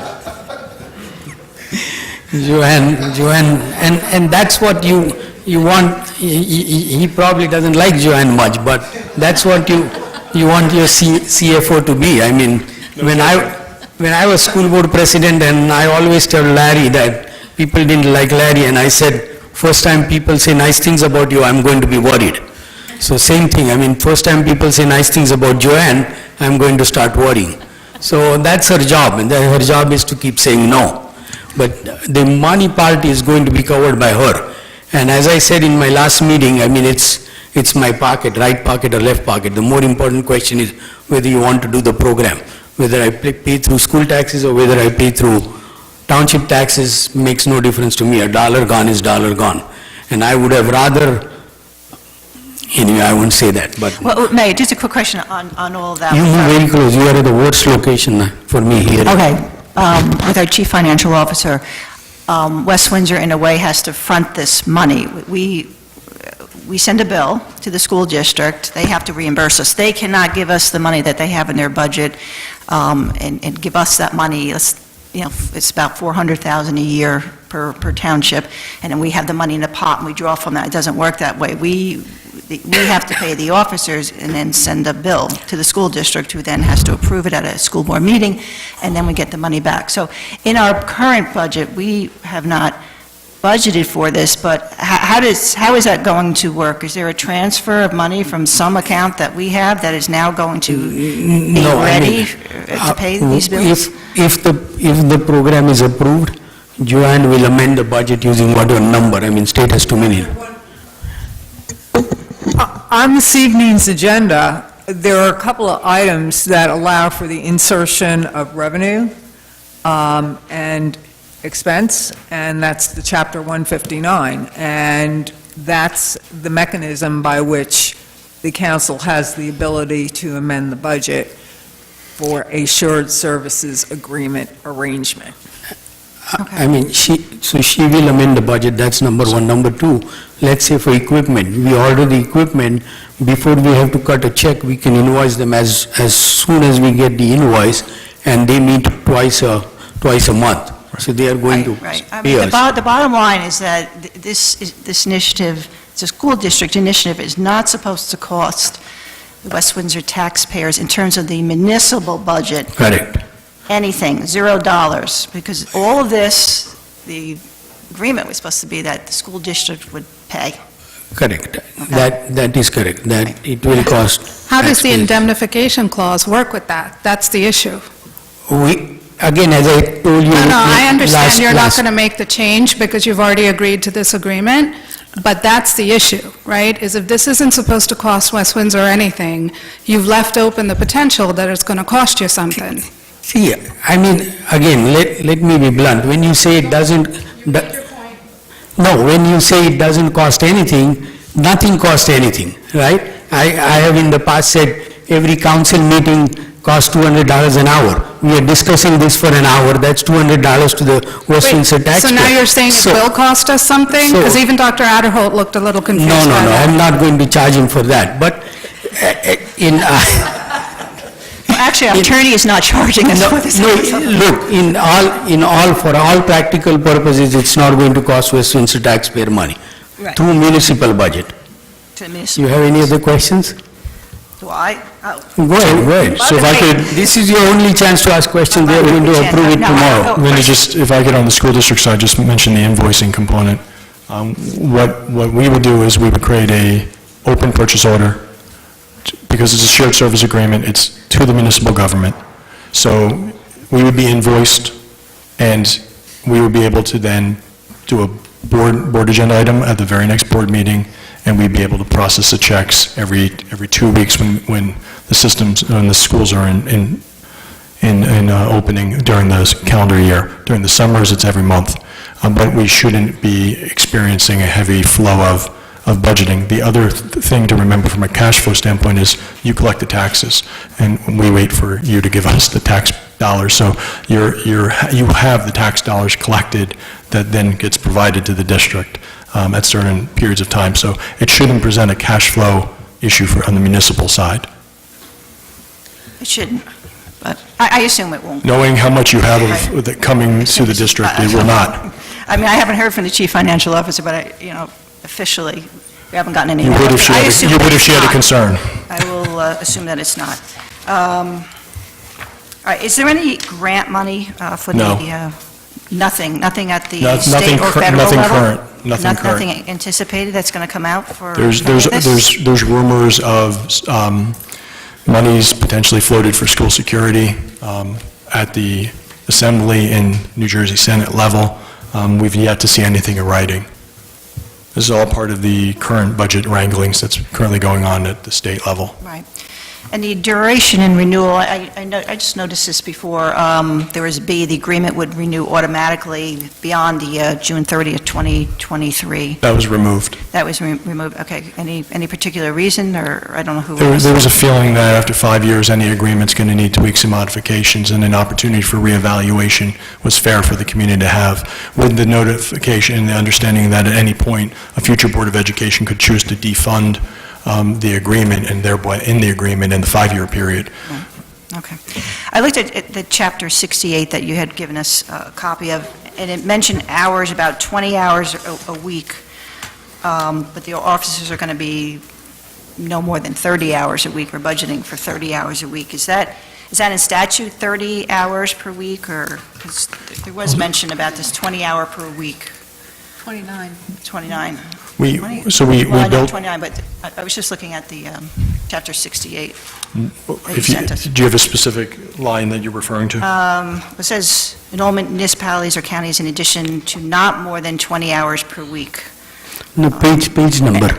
And then it mentions each municipality or county may designate one special law enforcement officer to whom limitations on hours employed set forth in subsection A of this Linda, agreement what shall page not be is- applicable. what page is that? There's, Chapter 68 refers to SLEO 1s, 2s, and 3s. So I was just wondering, is 30, I mean, Yeah. it just mentions 20 hours here. Right, so Chapter 68 refers to SLEO, or Special Law Enforcement Officers 1s, 2s, and 3s. So there's provisions within, so we'd have to look within the SLEO 3 language. I know that talking to other municipalities, they're not worrying about the Affordable Care Act provision, and they're going to 40 hours per week. We believe that we need to be mindful of that provision, and we're going to keep officers below 30 hours, so we've built a schedule with 29 hours in the officer schedule. Should the Affordable Care Act lapse, or should there be opportunities, we could always, on the annual basis, reevaluate the total number of force, moving back to 6 and going to 40 hours. But at this point, we feel it's prudent to ensure the costs that we're putting containment components in place to ensure we're under 30 hours. Right, and that's fine. I just saw 20 hours here in this, so just double-check that, I guess. One other thing, so, look, we do many, many things, and I know as a former school board member from years ago, you know, you mentioned eyes on the door, new locks, rekeying, security cameras, all of that. But what about, has there ever been any consideration of metal detectors? Because we're doing a lot of community policing, we're trying, you know, we have more psychologists, all these kind of things is good. But if someone gets in with a gun, was there any consideration of trying to keep weapons out of the schools in terms of, like, the entranceway? People walk in every day, they got backpacks, you know. Yeah, I appreciate the briefcases. question. So I was just wondering if that's something that's ever been considered. I appreciate the question, and it has been discussed and thought about at length, and at the end of the day, when we look at keeping the fine balance between the way in which the community we want within our schools and the potential feeling of police state in our schools, there's something very different when you walk into a school with a metal detector. Well, I can tell you, that's true. I mean, my own daughter, who just graduated from college, I mean, she volunteered in Trenton schools, and they have it, and there's a certain level of security, and it shouldn't just be, like, inner city schools have that. When I grew up, that's the way it was, but today, it's different, you know?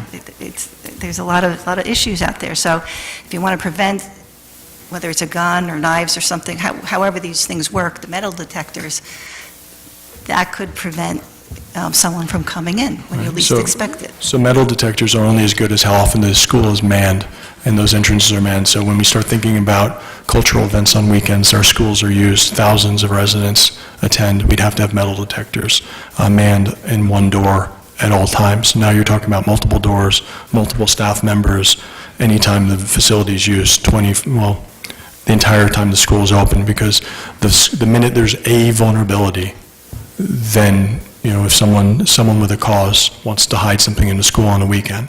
So there's always that, no matter what we do, Right. I can't protect every scenario.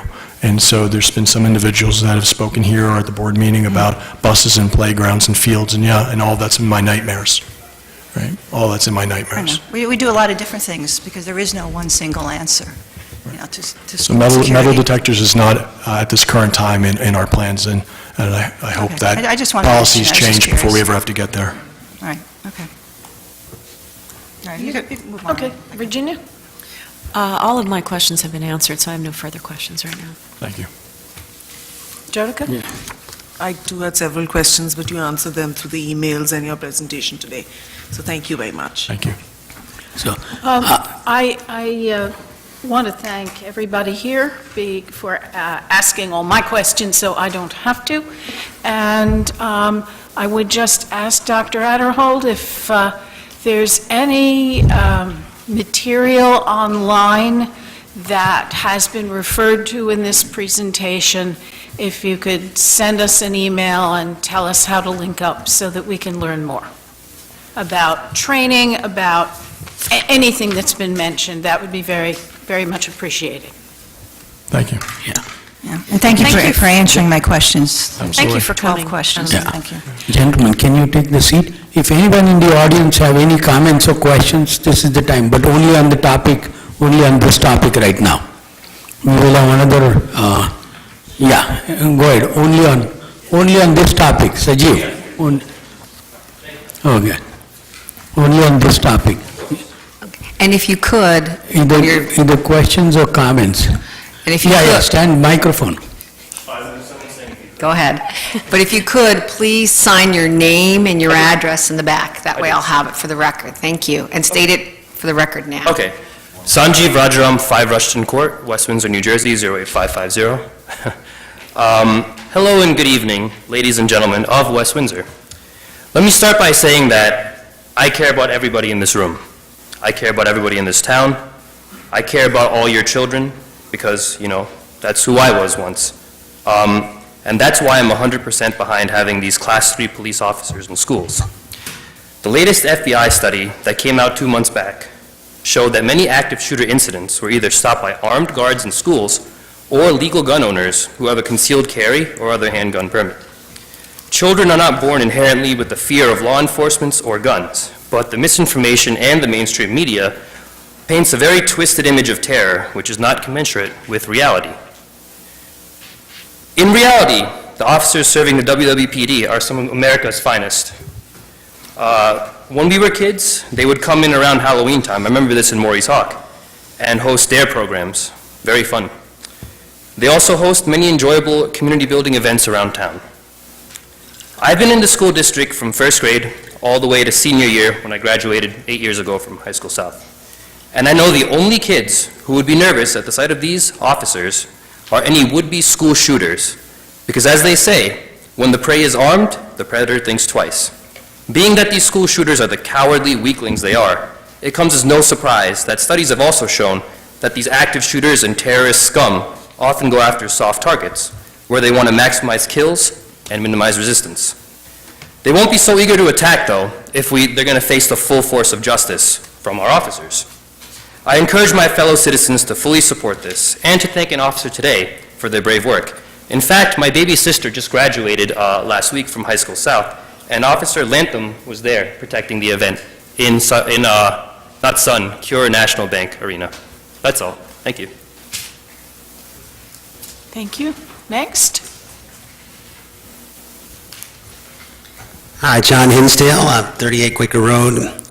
I can't help noticing that many of the commentators at recent council meetings speaking in favor of using Class 3 police in the schools do not themselves have kids of their own in the schools like I do. We should not introduce armed Class 3 police in our schools. And therefore, any prerequisite measures before council, such as the creation of the Class 3 role, approval of training expenses, etc., should get a vote of no. Why? For what reason? It's not that the West Windsor PD won't be able to train the officers properly. It's not that the school cops might shoot someone accidentally. It's not that they may target people of color or have implicit bias. It's not that they may get involved in the discipline process and create a school-to-prison pipeline. It's not that the officers might lack experience dealing with disabled or autistic kids. It's not because sex correction officers may be hired for the role. It's not because the officers might come from out of town. It's not because of the cost. It's not because the visible presence of guns may have subtle effects on the school culture. It's not any of these things, some of which are real concerns, but most are not. It's not anything to do with any aspect of implementing a policy of having Class 3 officers in the schools. It is, rather, because there simply is no pressing need for armed Class 3 officers in our schools. There has not been and is not likely to be anytime soon an incident in our schools where the daily presence of armed officers has now suddenly become necessary. And certainly there has not been a clamor from a majority of us school parents for armed officers. Since when have we been asked what we think about all this? A no vote here should not be seen as any negative reflection on our school board, our able superintendent, or our very finest police. It need only say that the money and effort can be better focused elsewhere. As far as this particular aspect of school security, council should leave things as they are and vote no on this measure. It is simply not necessary. I also have a question for Dr. Hederold, if I may. Can I do that, or? Yeah, ask questions at the end, we will answer every question. Come back later for the question? No, ask the question. Dr. Hederold, first let me thank you for your service and say that you are a huge asset to our community.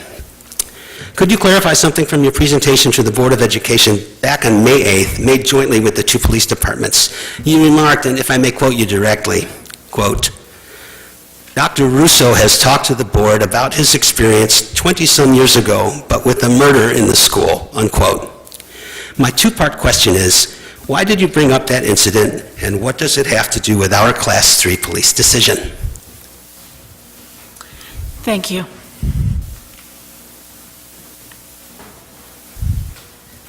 Hi, my name is Brandy Hebert. Live at 8 Wood Hollow. Instituting a program of Class 3 armed officers in our schools is not my first choice.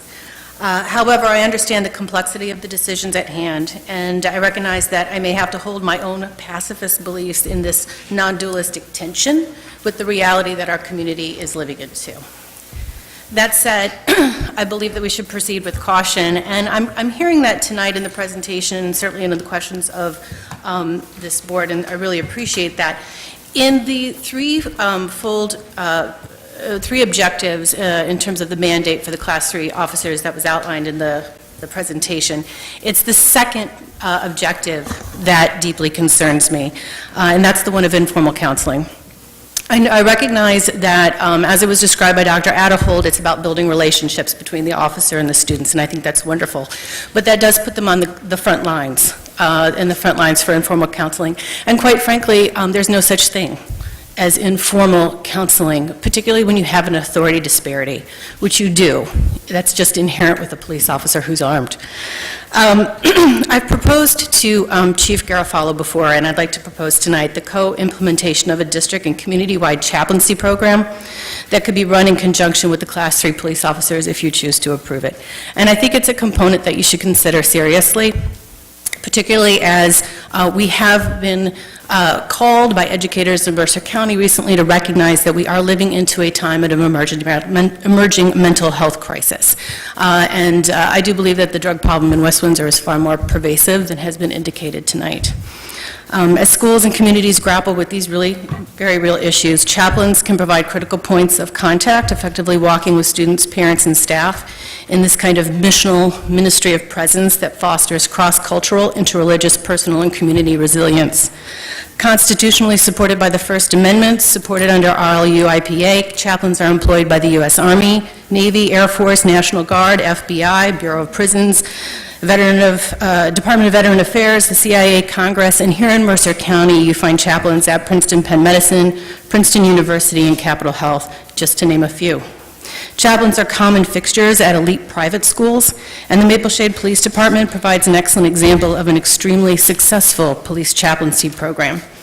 Chaplains perform cross-cultural missional care of spirit in and of human beings, implementing various methodologies, including PCAD and OOC, and they are required to have an undergraduate degree, a graduate degree in a related study. They have to be certified by accrediting organizations, either ACPE, anywhere from 300 to 3,000 hours of just training, depending on their level of accreditation, and the Association of Professional Chaplains, and they have to possess a letter of endorsement from a recognized spiritual faith group. Despite chaplains' accreditations and trainings, and certainly because of it, they always utilize a community of highly trained, licensed mental and emotional health professionals that they have spent time, years, building these relationships with when they are forming a plan of care for those whom they care, which is the students, the staff, as well as the police officers. They work in that liminal space of community, and they eschew all cultural, ethnic, and religious particularities. West Windsor is lucky to have multiple trained chaplains here in our own community through the Windsor Hightstown Ministerium, which, as Detective Lee pointed out, they are already building relationships with. And so as our community and our police departments have to learn to live into this new era, I urge you to consider and imagine new ways in which we can partner together and consider a possibility of a chaplaincy program as a component. Thank you. Thank you.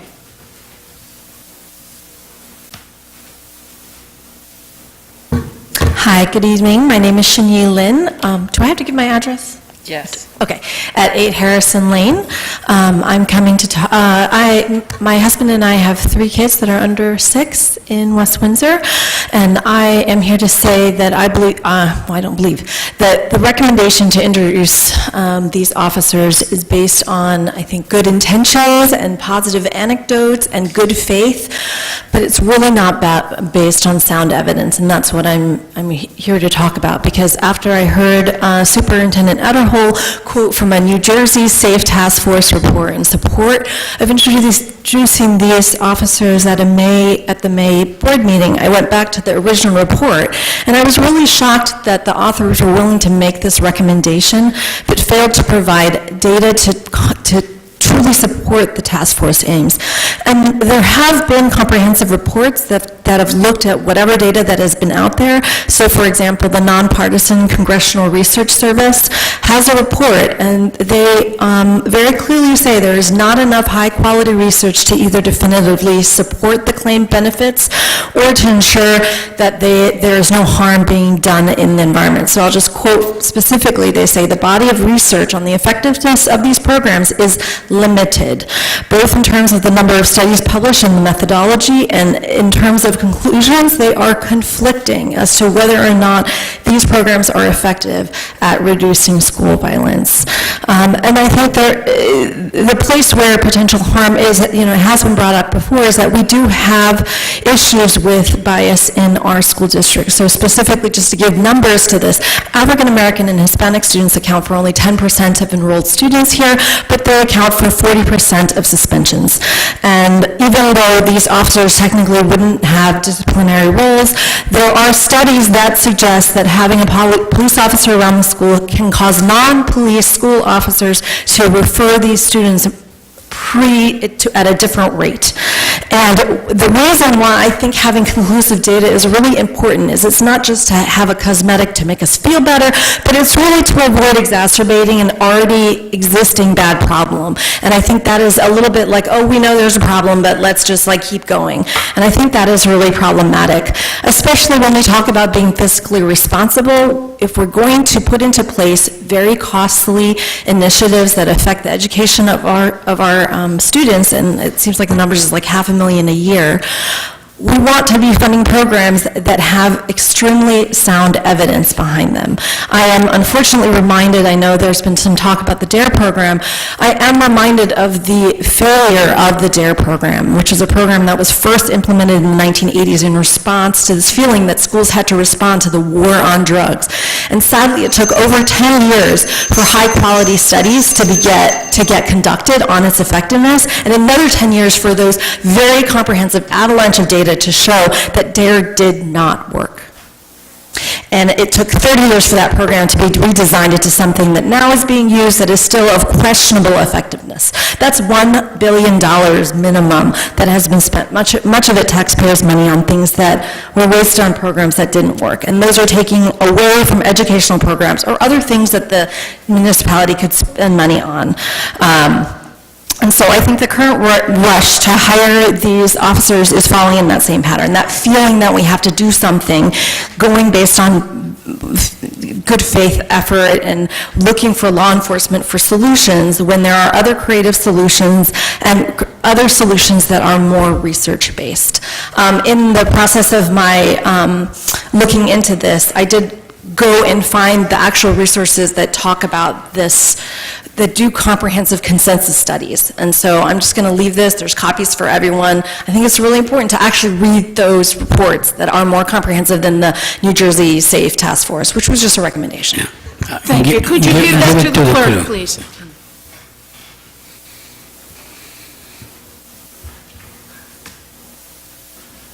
Hello, my name is Daniel Weiss. I live at 15 Canoebrook Drive.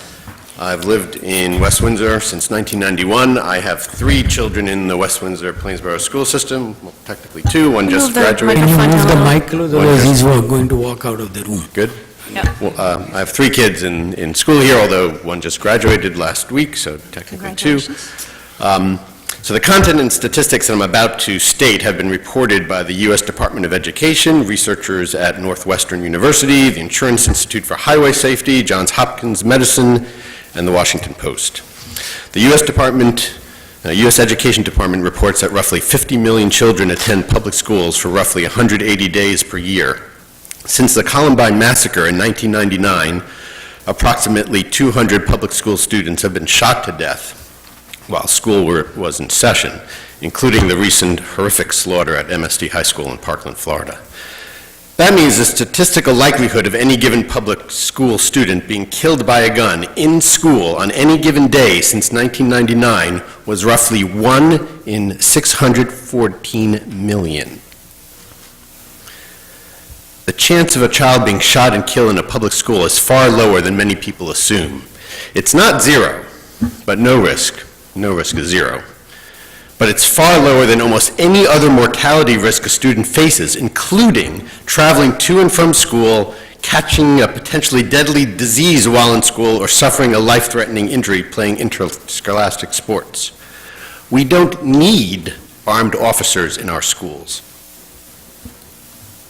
I recognize that statistics can seem cold and irrelevant, especially compared with how the evil of a school shooting makes us all feel.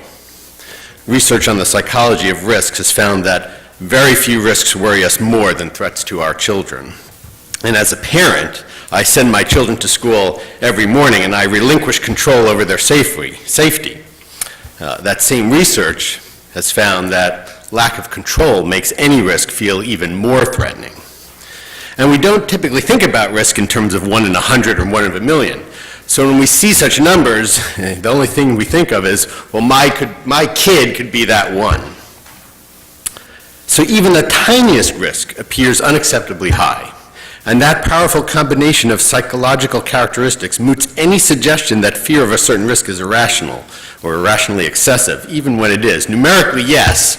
Emotionally, not at all. And that's the thing about risk. We assess it less on the likelihood of the outcome and more on the emotional nature of the experience involved. And that's why the infinitesimally low risk of being eaten by a shark scares people out of the water. School shootings trigger powerful emotions that swamp those odds. And the more frightening a risk feels, the more coverage it usually gets. We should not use fear to drive policy decisions. Having more guns in school, regardless of who has them, will increase the likelihood of gun violence. We need a little bit more self-control over our emotions and fear if we want to keep ourselves and our kids safe and healthy. Fear should not drive policy decisions. Hiring armed officers in our schools is unnecessary. Thank you. Thank you. I just want to note while the next speaker is walking up that all of these comments should be made to the Board of Education tomorrow. Patrick Gruber, 132 Cranberry Road, resident here since 1973. The way I see it, you have 3 choices.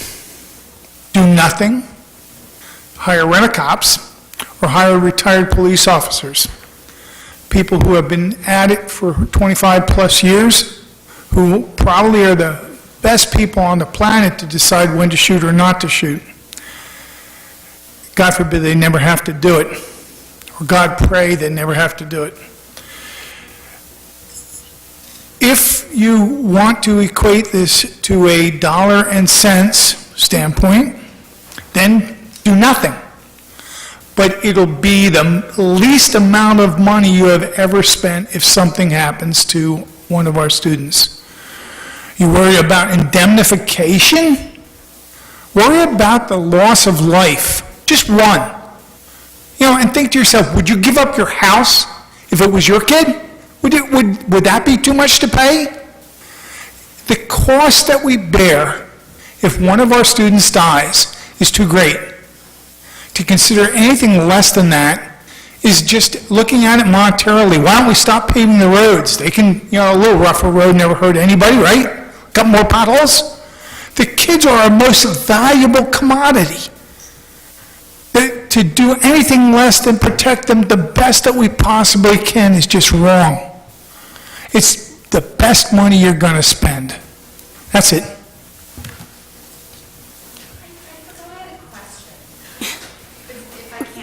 please come up very quickly, because we're being very nice. Sorry, I had two questions, which is, as part of the budgeting for this, is there any dedicated funding to have like a data scientist or anything sort of help put together reporting on whatever specific measurable benchmarks are being used for both positive and negative outcomes, like not just attending events, but actually more about positive outcomes in terms of safety or whatever community engagement that's more than events attended or whatever. And then related to that is, what exactly is the process for potentially reporting or addressing any complaints for misconduct for any of the officers?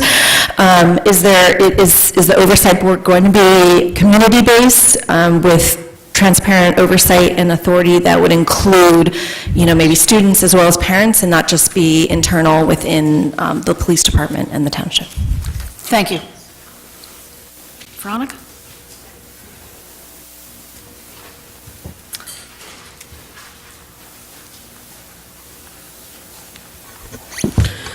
Veronica Mina, 41 Galston Drive. I am here, as you know, I oppose having Class 3 police officers. I was listening to Dr. Adehold say the story that for 36 hours between the administration and the police worked on this gun that was shown on Instagram. However, what Dr. Adehold failed to say was that it was a BB gun. And I know this because Detective Jelinski said the same story in the BOE.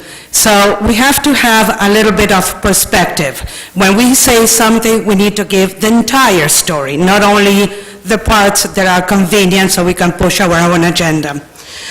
Regarding informal counseling, that's a huge issue. As I stated when I was here in the other BOE, in the other council meeting, there are serious lawsuits against civil rights because they think that this informal counseling has trespassed the rights of a student.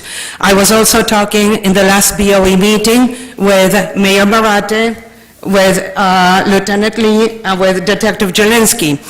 And basically, you all know that my husband is a litigator. So when I asked Detective Jelinski, what would happen if you find a student with drug? Would your friendship be there? And Detective Jelinski said to me, the law is the law. So basically, this informal counseling is a very gray area that people want to say it's relationship building, but it can be seen as snitch building. So we have to be extremely careful. As you guys know, I have 3 young kids. They are in 1st grade and now 3rd grade, elementary school. I don't want to see police officers there. And this has nothing to do, I even told Mark, I said, Mark, if you can clone Detective Jelinski, then we could do some talking. And that's basically, Mark said to me, that's what I'm looking for. We have that technology now. I'm sorry? We have that technology. Right, but if you can have 6 of Detective Jelinski, and I know he can be seen like God because he's everywhere, but if we can have 6 of them, then maybe the story would be different.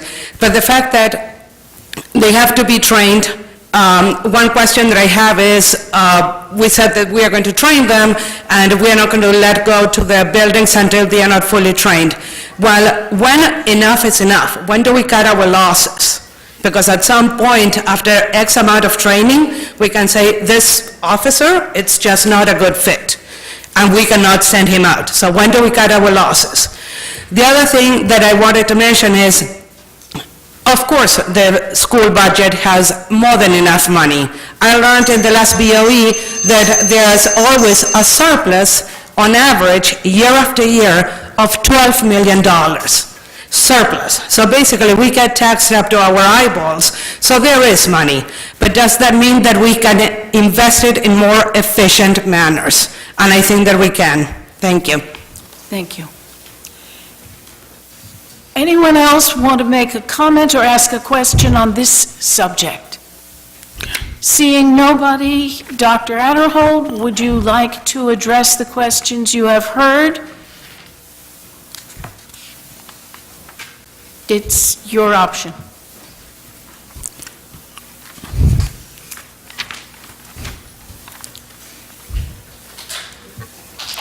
Again, I want to thank you all for your comments tonight. I thank the public for being here. I realize it is a long evening. It's an important topic to everyone here. And we do love Detective Jelinski. And I'm going to get Dr. Adderhold to pay for that cloning machine. My wife will get that. Yes. As you can tell, we're very passionate about our town, about the community. It's kind of interesting to hear about the officers, train them, but then question if that we're going to train them. So I find that just like there would be too much training. I don't know if I understood that correctly from Veronica. My question is, you and I, we had this conversation, you said that you were going to hire You have to come up to the microphone. If you want to have a back and forth with her, she Why has to don't we do it afterwards? I could do it outside. Yeah. Okay. I mean, Sorry, maybe I misunderstood. There what are you- actually 3-4 officers here, they are going to hang Yeah, out. they If can easily- anybody has any questions to them, Veronica, can you talk to Dan? He works yeah. for me. yeah, they will, Thank you. they will answer. Yeah, anybody Yes. has any questions about but the as far as- program, the training, the police officer, the police department, about me, you can go out and ask the police officers. I apologize for that, Mayor. But as far as it goes with the training aspect, we do this with our officers now. We would still continue to do that with the Class 3s. We don't anticipate issues with the Class 3s who we hire. The vetting process that would go on would be the full interview process, like I explained earlier. As far as the training goes, what is mandatory, they'll have first, and we will exceed what is the minimum standard from the state of New Jersey. So when we do that, I get that we want to train our officers, and we want the most and best officers we can have. So I don't know how we can question that we're going to train them and it's going to take too long when we're not going to rush it. So that's the only clarification I wanted to put out there. Thank you. And thank you once again. I just want to, again, thank the council for the opportunity to be here this evening. Thank the members of the public for the respectful comments, whether in support or not in support of the recommendation. I appreciate and respect that we can have discourse, whether in agreement or in disagreement, in a respectful manner. And everyone should be credited for that. With respect to I'm just going to address one comment, and other comments, I'm happy to speak to individuals afterwards. But with respect to the DARE program, because leaving that comment hanging disrespects the work of the officers that are in our schools for 4 months, both in West Windsor and in Plainsboro. There's disagreement within the police community, and there have been multiple groups that formed in opposition within the police community vying for drug awareness training. And there's active litigation ongoing on that matter on the federal level. So I'll leave that at the federal level, and I'll leave that between DARE and the other groups. What I will say to the officers that spend time in our classrooms with our students, we know they make a meaningful difference to our students and the education around smart decision-making, around drugs and alcohol and safe choices. So, yeah, this is not always about metrics. You know, since I came here 9 years ago, I've often heard about boiling everything down to scientific this and that and metrics. Kids don't work that way. Decisions don't work that way. It's not that simple. Everything doesn't get boiled down to a number. And, you know, on the grand scheme, I stand by the recommendation to the Board of Education. I stand by the recommendation to this council and to Plainsboro's committee. I stand by that recommendation with the full support of both police chiefs and the police departments and members of my administration. I have a responsibility to bring forward the safety and security for our children, all of our children, and I appreciate the time that you took to hear us out, and I appreciate your questions. They were heard, and your points are appreciated, and we'll go back and reflect on some of the points that were raised that have impacts to the agreement. So thank you. Yeah, thanks, David, thanks. Anybody else, please? Sergio, outside. Wait, we don't really... Go outside and ask questions. If you have That's comments, there's... No, we can't, we can't... Thank you very much. It's been an hour and a half or something. We really can't have the back and forth on the mic, so please speak to the gentleman outside, and remember that tomorrow is another day, and there will be a Board of Education meeting at which comments can be made. But what it's time for now... I just want to thank everybody who came in comments. You didn't make me open this, which one nice lady gave me, finished in time, so thank you very much. And I appreciate the fact that we have members of the Board of Education who came here to listen, and I know we tried to invite you so that you would be able to plan ahead of time and come here, and thank you. So what we have up now is public comment on everything else.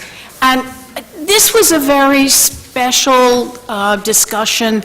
It was very meaningful to a lot of people, and that's why I ignored the 3 minutes. But I'm not going to ignore the 3 minutes at 9:24. So please, when you come up to talk about these other issues, when you hear that phone ring, cut it short, finish your sentence, and go. So does anybody want to talk about something else for 3 minutes? Mr. Hinsdale. John Hinsdale, 38 Quaker Road. This will not be 3 minutes. I have a comment on 2018-R157. Why on earth is there a resolution tonight that addresses both cancer liability and sexual molestation? Those would seem to be two pretty separate topics. So what's up with that? That's just weird. Thank you. Anyone else?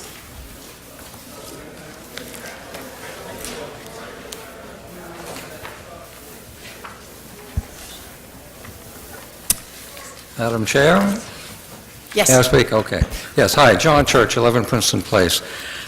Change of pace a little bit from all the heavy stuff we've been listening to so far, very heavy and very serious. I just want to say, as a resident and maybe on behalf of many other residents who've had occasion to interact with the clerk's office, that I really appreciate Sharon's service for these many years. She has been wonderfully helpful to me personally, and I think to many others. So I just wanted to say thank you very much, Sharon. We really appreciate you. Thank you, Mr. Church. Thank you very much, Mr. Church. Anyone else? Seeing none, administration comments.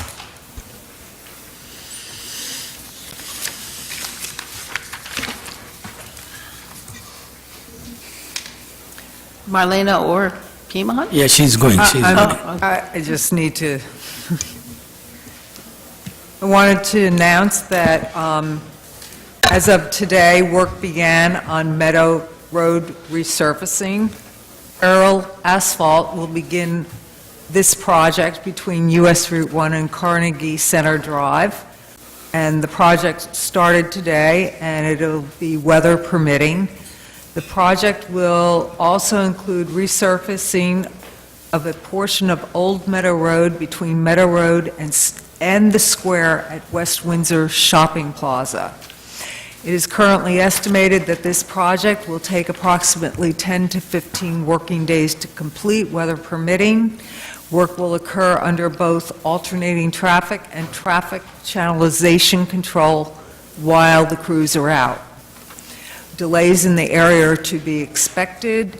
While the work occurs, please honor all posted temporary traffic control measures for your own safety and the safety of others. Our Public Works Director notified the mayor and myself on Friday that the yard waste collection is up to date. They're caught up. And as a result, they're in Zone 4. I want to applaud our Public Works crews for their diligent work and the long hours they put in to get caught up after the extreme weather that we've had. I would request, once again, that residents follow the schedule for yard waste collection. It's posted on the website under current news. Also, I would ask that residents not put grass clippings in with their yard waste. The yard waste will not be collected if there's grass clippings. Waste management will collect grass with regular trash in closed plastic bags or containers. And again, please make sure that your debris is not mixed in with the grass. And grass clippings are not to include twigs, soil, or yard debris, as garbage collectors will not pick them up. I believe that's all I have. Yeah, we are running late, so I'll just be very brief. Just want to thank Sharon. She has been wonderful, educating me on various aspects, and you will be missed. Thank you very much. And I just want to welcome Gay and Lorraine. Thanks. Thank you. Council member comments. Jodica? Well, there is going to be time for future public comment. There is another public comment time. And we'll do our best to answer your question then. Jodica? I also want to thank Sharon and welcome Gay. In this last year I've been on council, you've been very helpful to me, going up that steep learning curve. So thank you so much and happy retirement. Thank you. Aisha? Not. Oh, sorry. I wanted to congratulate the Westminster Plainsboro graduates and their families. It's a proud and emotional time of the year for parents, and I wish the young men and women all the very best for their futures. The mayor and council were invited to the Eid celebration at Westminster Community Park. It was a big turnout with almost 1,000 people gathered there to celebrate in their finest attire. We also got a chance to attend the opening ceremony of the Muslim Center on Old Trenton Road. It's a remarkable facility. If you get a chance, please do visit. It's been 6 years in the making and is the culmination of the efforts of many people, including our township officials. The ceremony itself was very warm and made everyone feel quite welcome, not to mention the delicious food that was served towards the end. I just wanted to bring something to everyone's attention. Some of New Jersey's beaches have been closed due to high levels of Enterococcus bacteria found in water samples. Every week during the summer, county officials take samples of water from every lifeguarded beach in the state.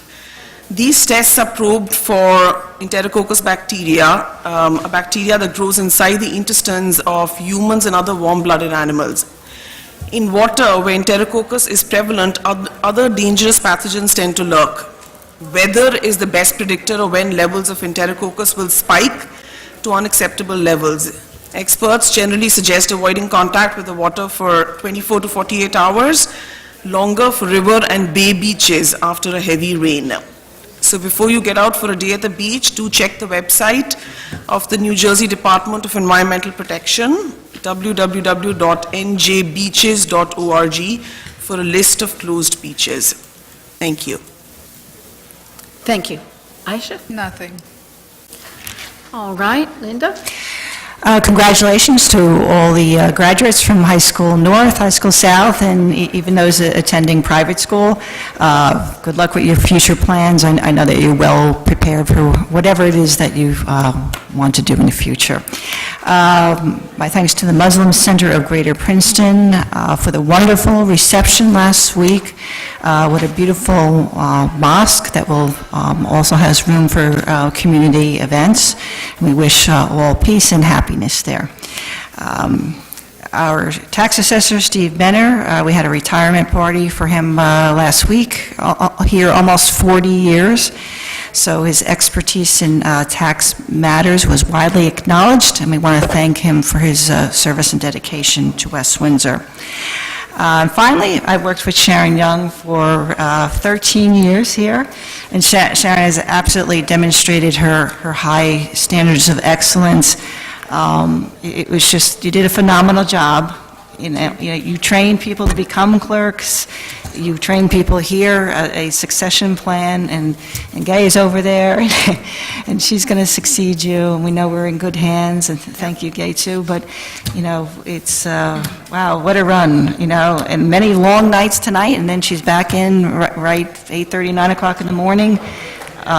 Does a lot of work on the elections all night long, a lot of preparations, and so it's a tremendous responsibility. There's a lot of time limits on the type of work that your office does and you do, so we just want to express my gratitude, and it was such a pleasure working with you, and you'll be missed. Thank you very much. Virginia. So I was one of those parents who had a child graduate on Wednesday from West Windsor, Plainsboro, and it was a little surreal for me to see my little girl graduate from high school. A friend texted me the night before and said, "How can our 3-year-olds be graduating tomorrow?" And sort of how I felt. But they did a great job with the ceremony. The speeches were great, and the kids were all excited to, be moving on to new adventures. So congratulations to all. Thursday, I attended a retirement party for Steve Benner, our tax assessor, who's retiring after 39 years. He's a nice guy, he's a funny guy. I've never been to a retirement party where the retiree was roasted and then the retiree roasted everybody else afterwards. So that was awesome. It was really great. It was hilarious. Steve was always gracious with me with his time, answering my endless questions, and as soon as he'd answer one, I'd have 3 more. And so I wish him all the best in his retirement. On Friday, West Windsor Gives Back held the first ever Dive into Summer event at Waterworks Pool. There were a couple of raindrops and it was a little cold, but we still had a pretty good turnout. And DJ Reggie was there, he had everybody dancing. I think I even saw the mayor dancing. We had a lot of fun. We raised some money for the West Windsor Police Department. I want to extend my thanks to all of our volunteers, but especially to Missy Pereira and Noreen Tenaglia for putting this whole crazy thing together. They worked tirelessly to do this, and it wouldn't have happened without them. Also, thanks to Ken Jacobs in the Rec Department, the Lions Club, who have helped us raise money, Jodica for being there and helping us out with the planning and execution, the West Windsor Fire Companies 43 and 44, who actually brought their ladder truck, which was super cool. They put the ladder straight up in the air. Everybody loved that. And of course, the West Windsor Police Department, including Training Officer Latham, who I think has been to every single event in West Windsor this year. Patrol Officer Collins, Patrolman LaForge, and our K-9 team, Patrolman Montgomery and K-9 Cerno and K-9 Mackey. Everybody loves that. They're always a big hit with the kids and the big kids, myself included. We also had a generous sponsor that I want to thank, West Windsor Orthodontics, and we had quite a few West Windsor businesses who were kind enough to donate items for us for a raffle. It was a great event, really, truly a community event where everybody came together. So looking forward to doing that again next year. Lieutenant Lee mentioned Vehicle Day. That's sponsored by the Friends of West Windsor Library, and that's going to be on July 14th. Just want to let everybody know, from 10 to 11 a.m. in front of the West Windsor Library. Please come out for that with your little kids. My kids loved it. Fire trucks, police cars, EMS vehicles. It's a great event. That's July 14th. I want to extend my congratulations to Gay Huber as she moves into the Township Clerk position. Gay knows her stuff, and I know she'll do a bang-up job. So I'm very happy for her. I also want to congratulate Lorraine Jones on her move into the tax assessor's job. That's a dirty job, but somebody's got to do it, and I know she's up to the task. And finally, as everyone has mentioned tonight, is Sharon Young's last council meeting as our township clerk. And while I'm very happy for you and I'm excited for you as you go off and enjoy yourself and you're going to travel with your husband and all of those kinds of things, I'm sad to see you go. Sharon was one of the very first people in the township that I met, and she has always been super kind and gracious and helpful and just a wonderful person. We've shared a lot of laughs, and so I wish you all the best. Thank you. So this is June, and congratulations to graduates of high schools, colleges, elementary schools, kindergartens, preschools. It's time to move on. And I know that it's a busy time of the year because everybody wants to get their event in between the time that school winds down and the time that everybody goes away for the summer. And so La Convivencia had a concert, beautiful, had a interfaith walk yesterday in Mercer County Park where you were paired off with somebody of a different faith and had a conversation. It was beautiful. I went to Steve Benner's retirement party, and I noticed that the council, who was given gifts of the pink stuff and the aspirin for late council meetings, didn't bring our gifts with us, but I know we will go home and appreciate them. Steve Benner has been a wonderful, wonderful tax assessor, and Sharon Young has been a wonderful, wonderful clerk. But we're lucky to be getting Lorraine Jones and our own Gay Huber. We work so closely with the clerk's office. We've come to love them dearly. We will miss Sharon. I will miss you. Gay, I'm looking forward to working even more closely with you. The farmers market is in full bloom. Everything is wonderful, and I urge everyone to show up. I was there this weekend representing Friends of West Windsor Open Space, which has a plan for next October. You'll be hearing about this from me more often as we get closer. The week before the Arts Council leads the celebrations on the 80th anniversary of the War of the Worlds, FOOS will be leading a park cleanup of Van Ness Park, which of course is where the Martians landed, and also the nearby Millstone West Preserve. Sharon, do you have any comments? No, I think I'm all commented out, but... Could I insert myself for 1 second? Yes, If microphone. I could, just really quick. Again, Steve Benner, I've worked with for many years. We'll miss him, great guy. But Lorraine is terrific, too. I've been working with her.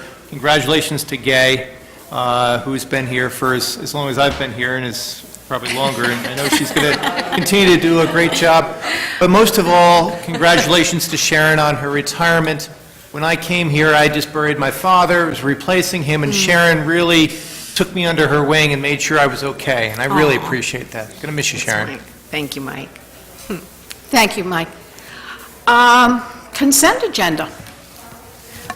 Oh, just when I thought I Wait, had nothing we actually else have work say. to do tonight? Yeah. Yes, we Just when I actually didn't- have to I thought I do had the nothing else business to of the say. town. What? And we got a long consent agenda, all right. Resolution 2018 R140 is authorizing the reappointment of Robin E. Echeverra, Esquire, as the West Windsor Public Defender with a term to expire December 31st, 2018. Resolution 141 is authorizing the reappointment of Jeffrey I. Rubin as the Municipal Prosecutor with a term to expire December 31st, 2018. Resolution 142 is the reappointment of William T. McGovern, Esquire, as Alternate 1 Substitute Prosecutor for a term to expire December 31st, 2018. Resolution 143, authorizing the reappointment of Lyle P. Hogue, Jr., Esquire, as Alternate 2 Substitute Township Prosecutor for a term to expire December 31st, 2018. Resolution 144, authorizing the reappointment of Alfred B. Vahulo, Jr., Esquire, as Alternate 3 Substitute Township Prosecutor for a term to expire December 31st, 2018. Resolution 145, authorizing the appointment of Craig Hubert, Esquire, as an Alternate 4 Substitute Township Prosecutor for a term to expire December 31st, 2018. 146, authorizing the appointment of Kim Lacken Esquire as an alternate 5 substitute prosecutor for a term to expire December 31st, 2018. Resolution 147, authorizing the appointment of Diane Mercuro Esquire as an alternate 6 substitute township prosecutor for a term to expire December 31st, 2018. Resolution R148, authorizing the reappointment of Joanna M. Pirelli Esquire as an alternate township public defender with a term to expire December 31st, 2018.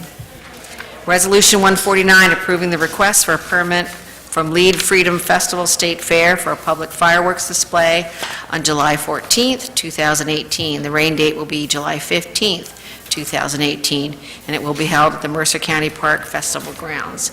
And Resolution 159, authorizing the appointment of Colleen Hutchins as a resident representative member of the Affordable Housing Committee with a term to expire December 31st, 2020.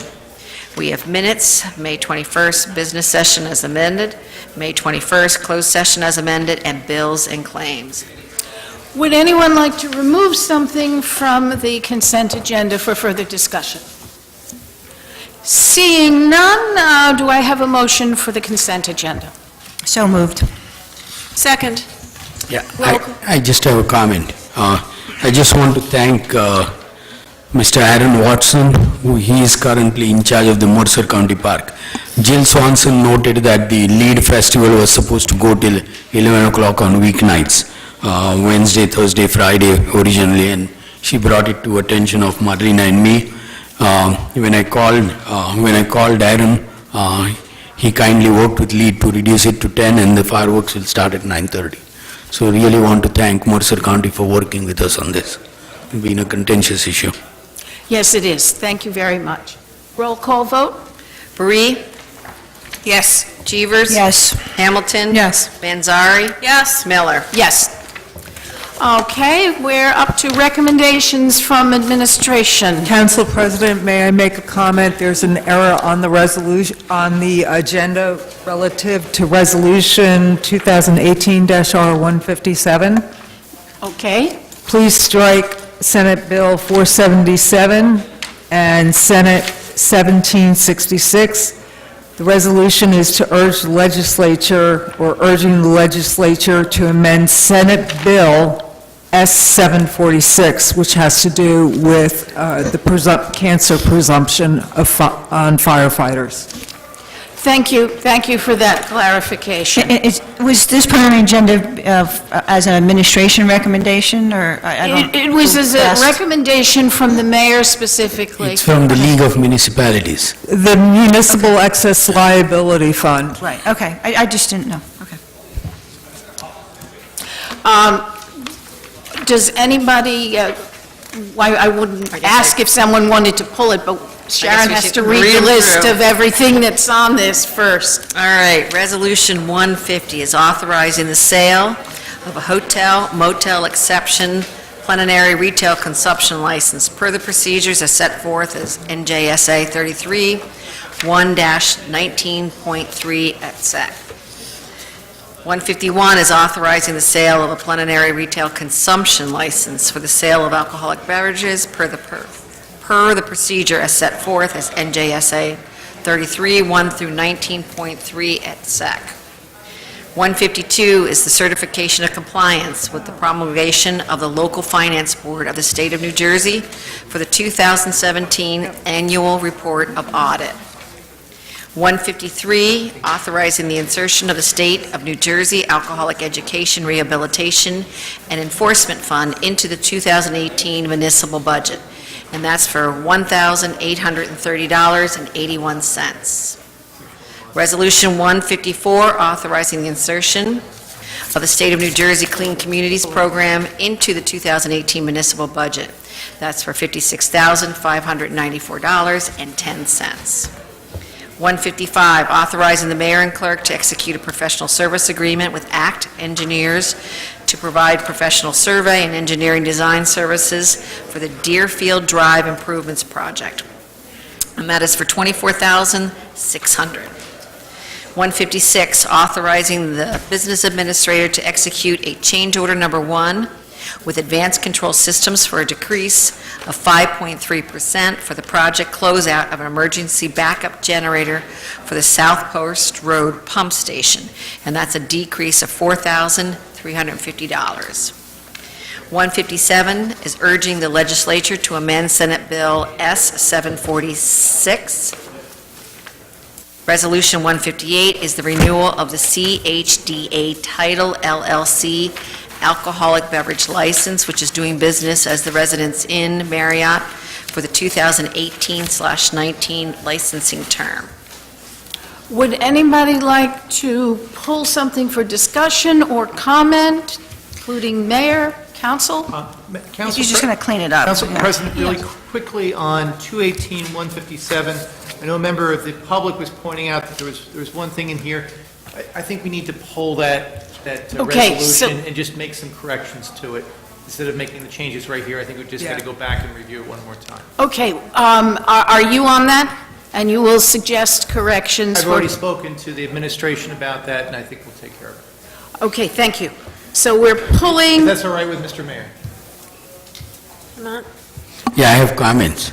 No, he was Yeah, not. that's okay, yeah. So we will be pulling R-157, but Mayor, do you have comments on anything else? You know my stance on asking other people to do their job, so I'm not shedding any tears on 157.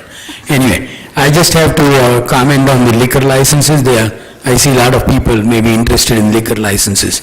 We are auctioning off 2 liquor licenses, and we have a lot of interest. At least 4 people have called us about the unrestricted license. So we are hoping we'll get a lot more money than we did last time. And Sharon helped me a lot with the research. She won't be here when we open the bids, but hopefully your work will pay off. Thank you very much. Okay, anyone else want to pull something, want to comment on anything? Hearing none, do I have a motion on 150, 151, 152, 153, 154, 155, 156, and 158? So moved. Second. Roll call vote? Barry? Yes. Jeevers? Yes. Hamilton? Yes. Manzari? Yes. Miller? Yes. Okay, 157, that's on our page 106. So what are the changes the administration... Weren't we just going to pull it and table We it? are going to do it next time. We're going to do it next time, We just okay. want to have a little bit more time to tune it up. That's fine with me. So it wasn't really pulled, it was deferred to next I meeting. guess tabled to the next meeting. Okay. Additional public comment.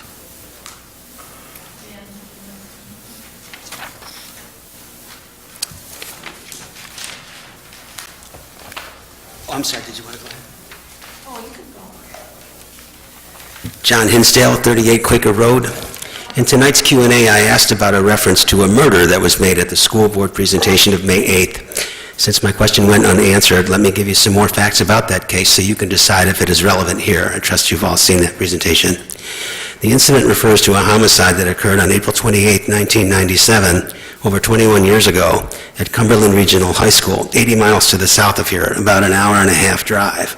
Our own Dr. Russo was the business administrator down at Cumberland at the time. It was, to be sure, a heinous crime. A 16-year-old girl was murdered after school hours and found in an empty locker room on a Monday evening after track practice.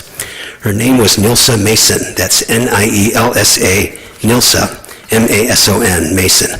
You can look it up. She was murdered by a 16-year-old classmate well known to her.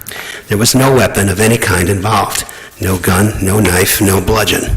This fact is important because it means that an unarmed coach, teacher, or custodian, if they had been present, would likely have prevented the murder.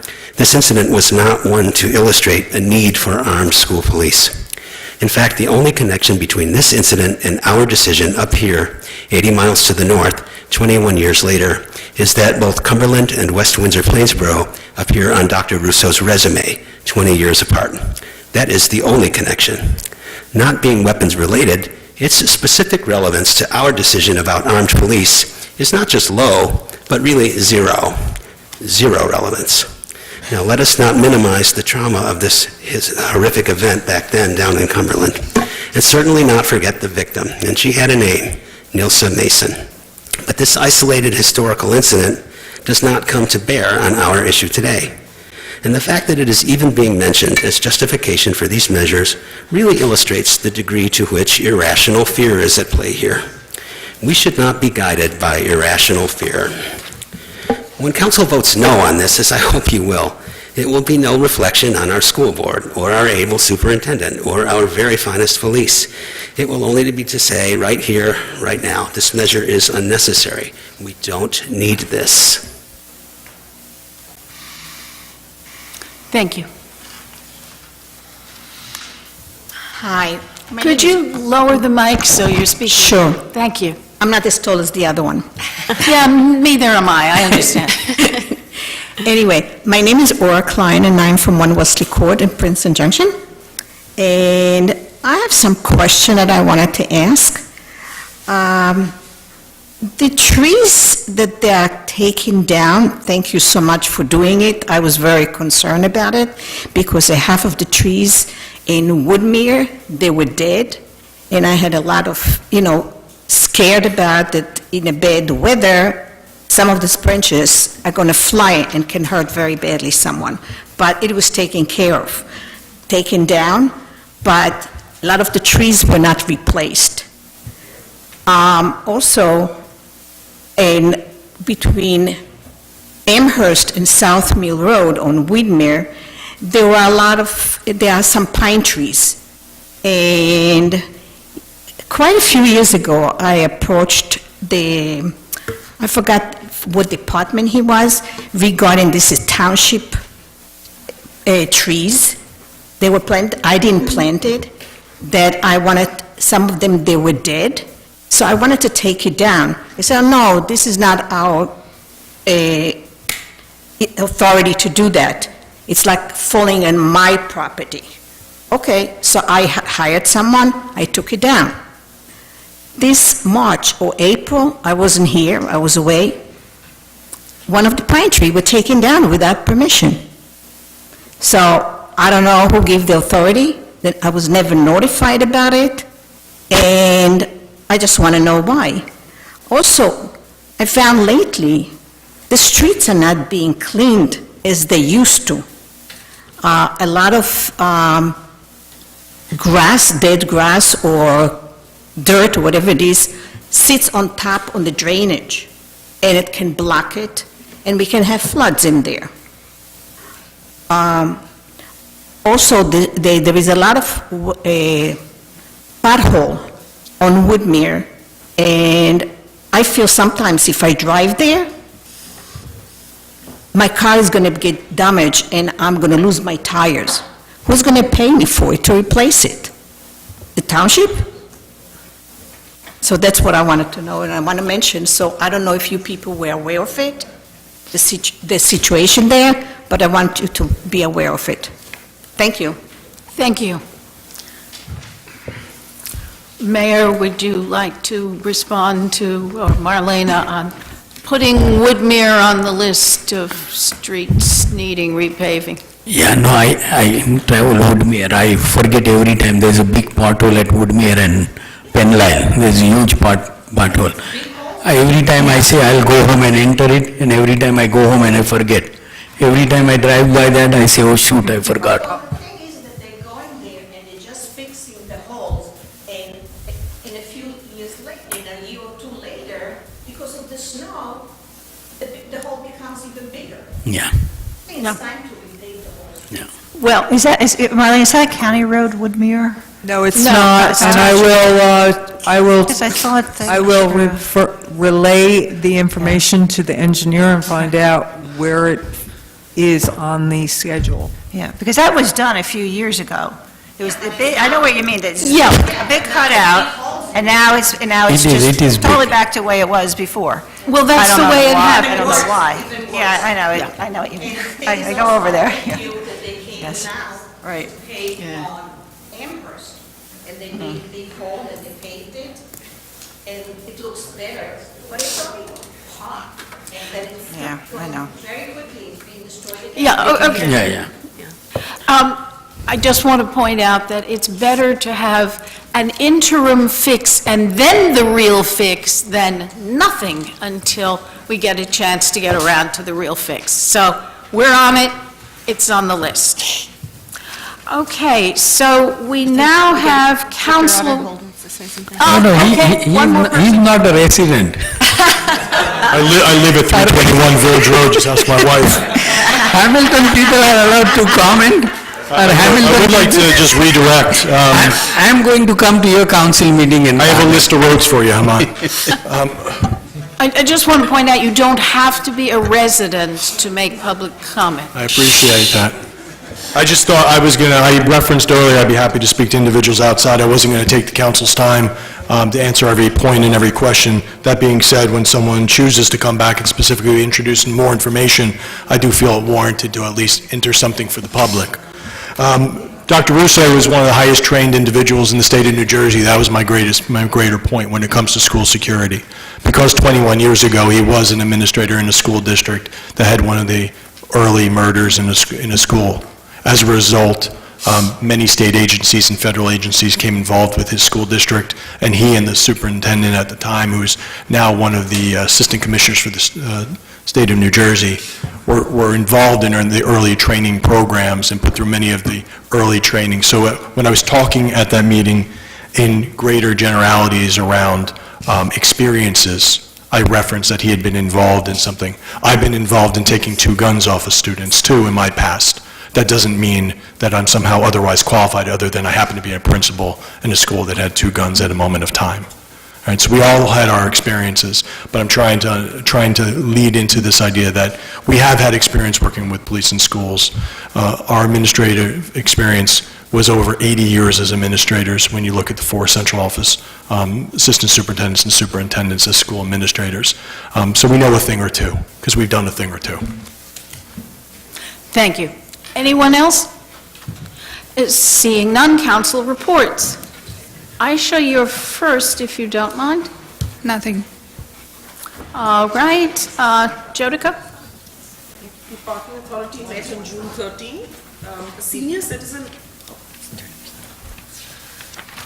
A parking authority met on June 13th. A senior citizen had approached me and asked if parking at the train station could be made free on some holidays as well for the convenience of residents. I carried that request to the parking authority and they very graciously obliged. So in addition to free parking for residents on the Wallace lot on weekends, parking will also be free on Memorial Day, July 4th and Labor Day. Yay. West Windsor Parking Authority working on a newsletter that should be out sometime next month. Thank you. Okay, Virginia?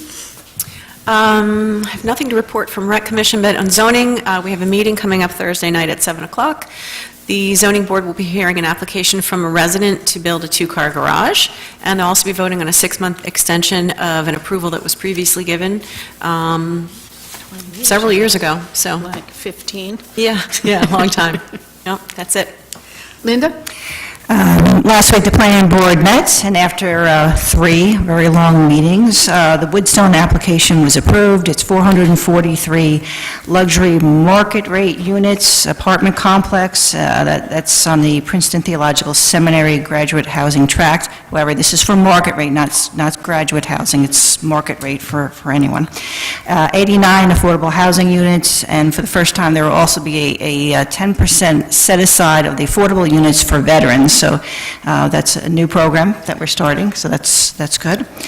And there will also be 2 charging stations for 4 parking spaces for electric cars. Each charging station, has, does it for, 4 parking spaces are needed for the 2 charging stations, so that's something new. The board's July 11th meeting coming up. The school district will give a presentation on upcoming capital projects. And thank you to our school board members, Carol, Dana, Tony, Michelle, and Martin, for being here tonight. Appreciate it very much, your time. Certainly Dr. Adderhold and Lieutenant Lee for the presentations, and we appreciate it very much.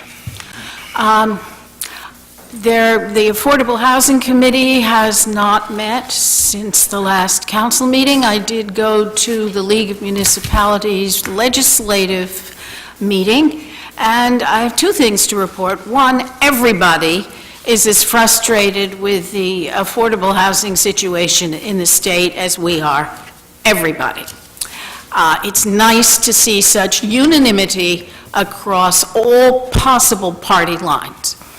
The other thing is a really good Supreme Court decision on the time of decision rule. I see Mike nodding. Once upon a time, we could change the zoning of any plot, any area, up until the time the planning board actually gave an approval. Naturally, there were developers who said, wait a second, I shouldn't have to go through an approval process and then in the middle of it, after I've spent all this money, you can change the zoning. That's not fair. So the time of decision should be when I file my application. So actually, the legislature changed the law, so the time of decision is when they file an application. Well, now it's been refined. That application has to be complete. You can't just hand in a piece of paper saying, I'm going to build this, and have the township unable to change the zoning.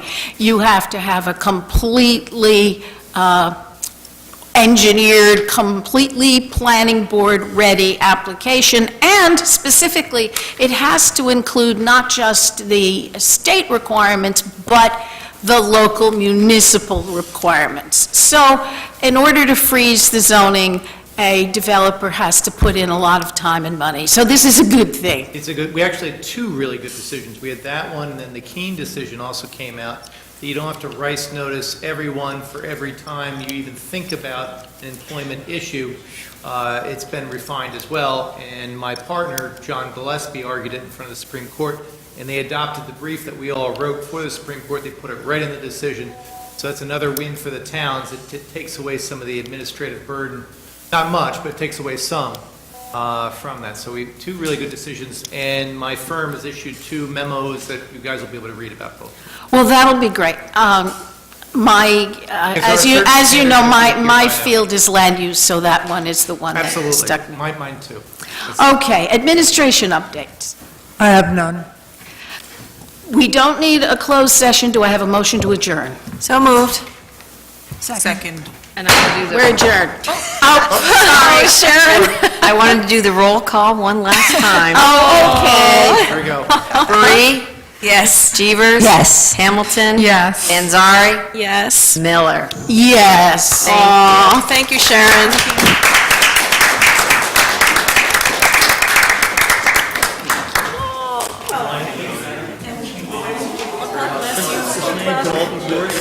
Except for that dark area.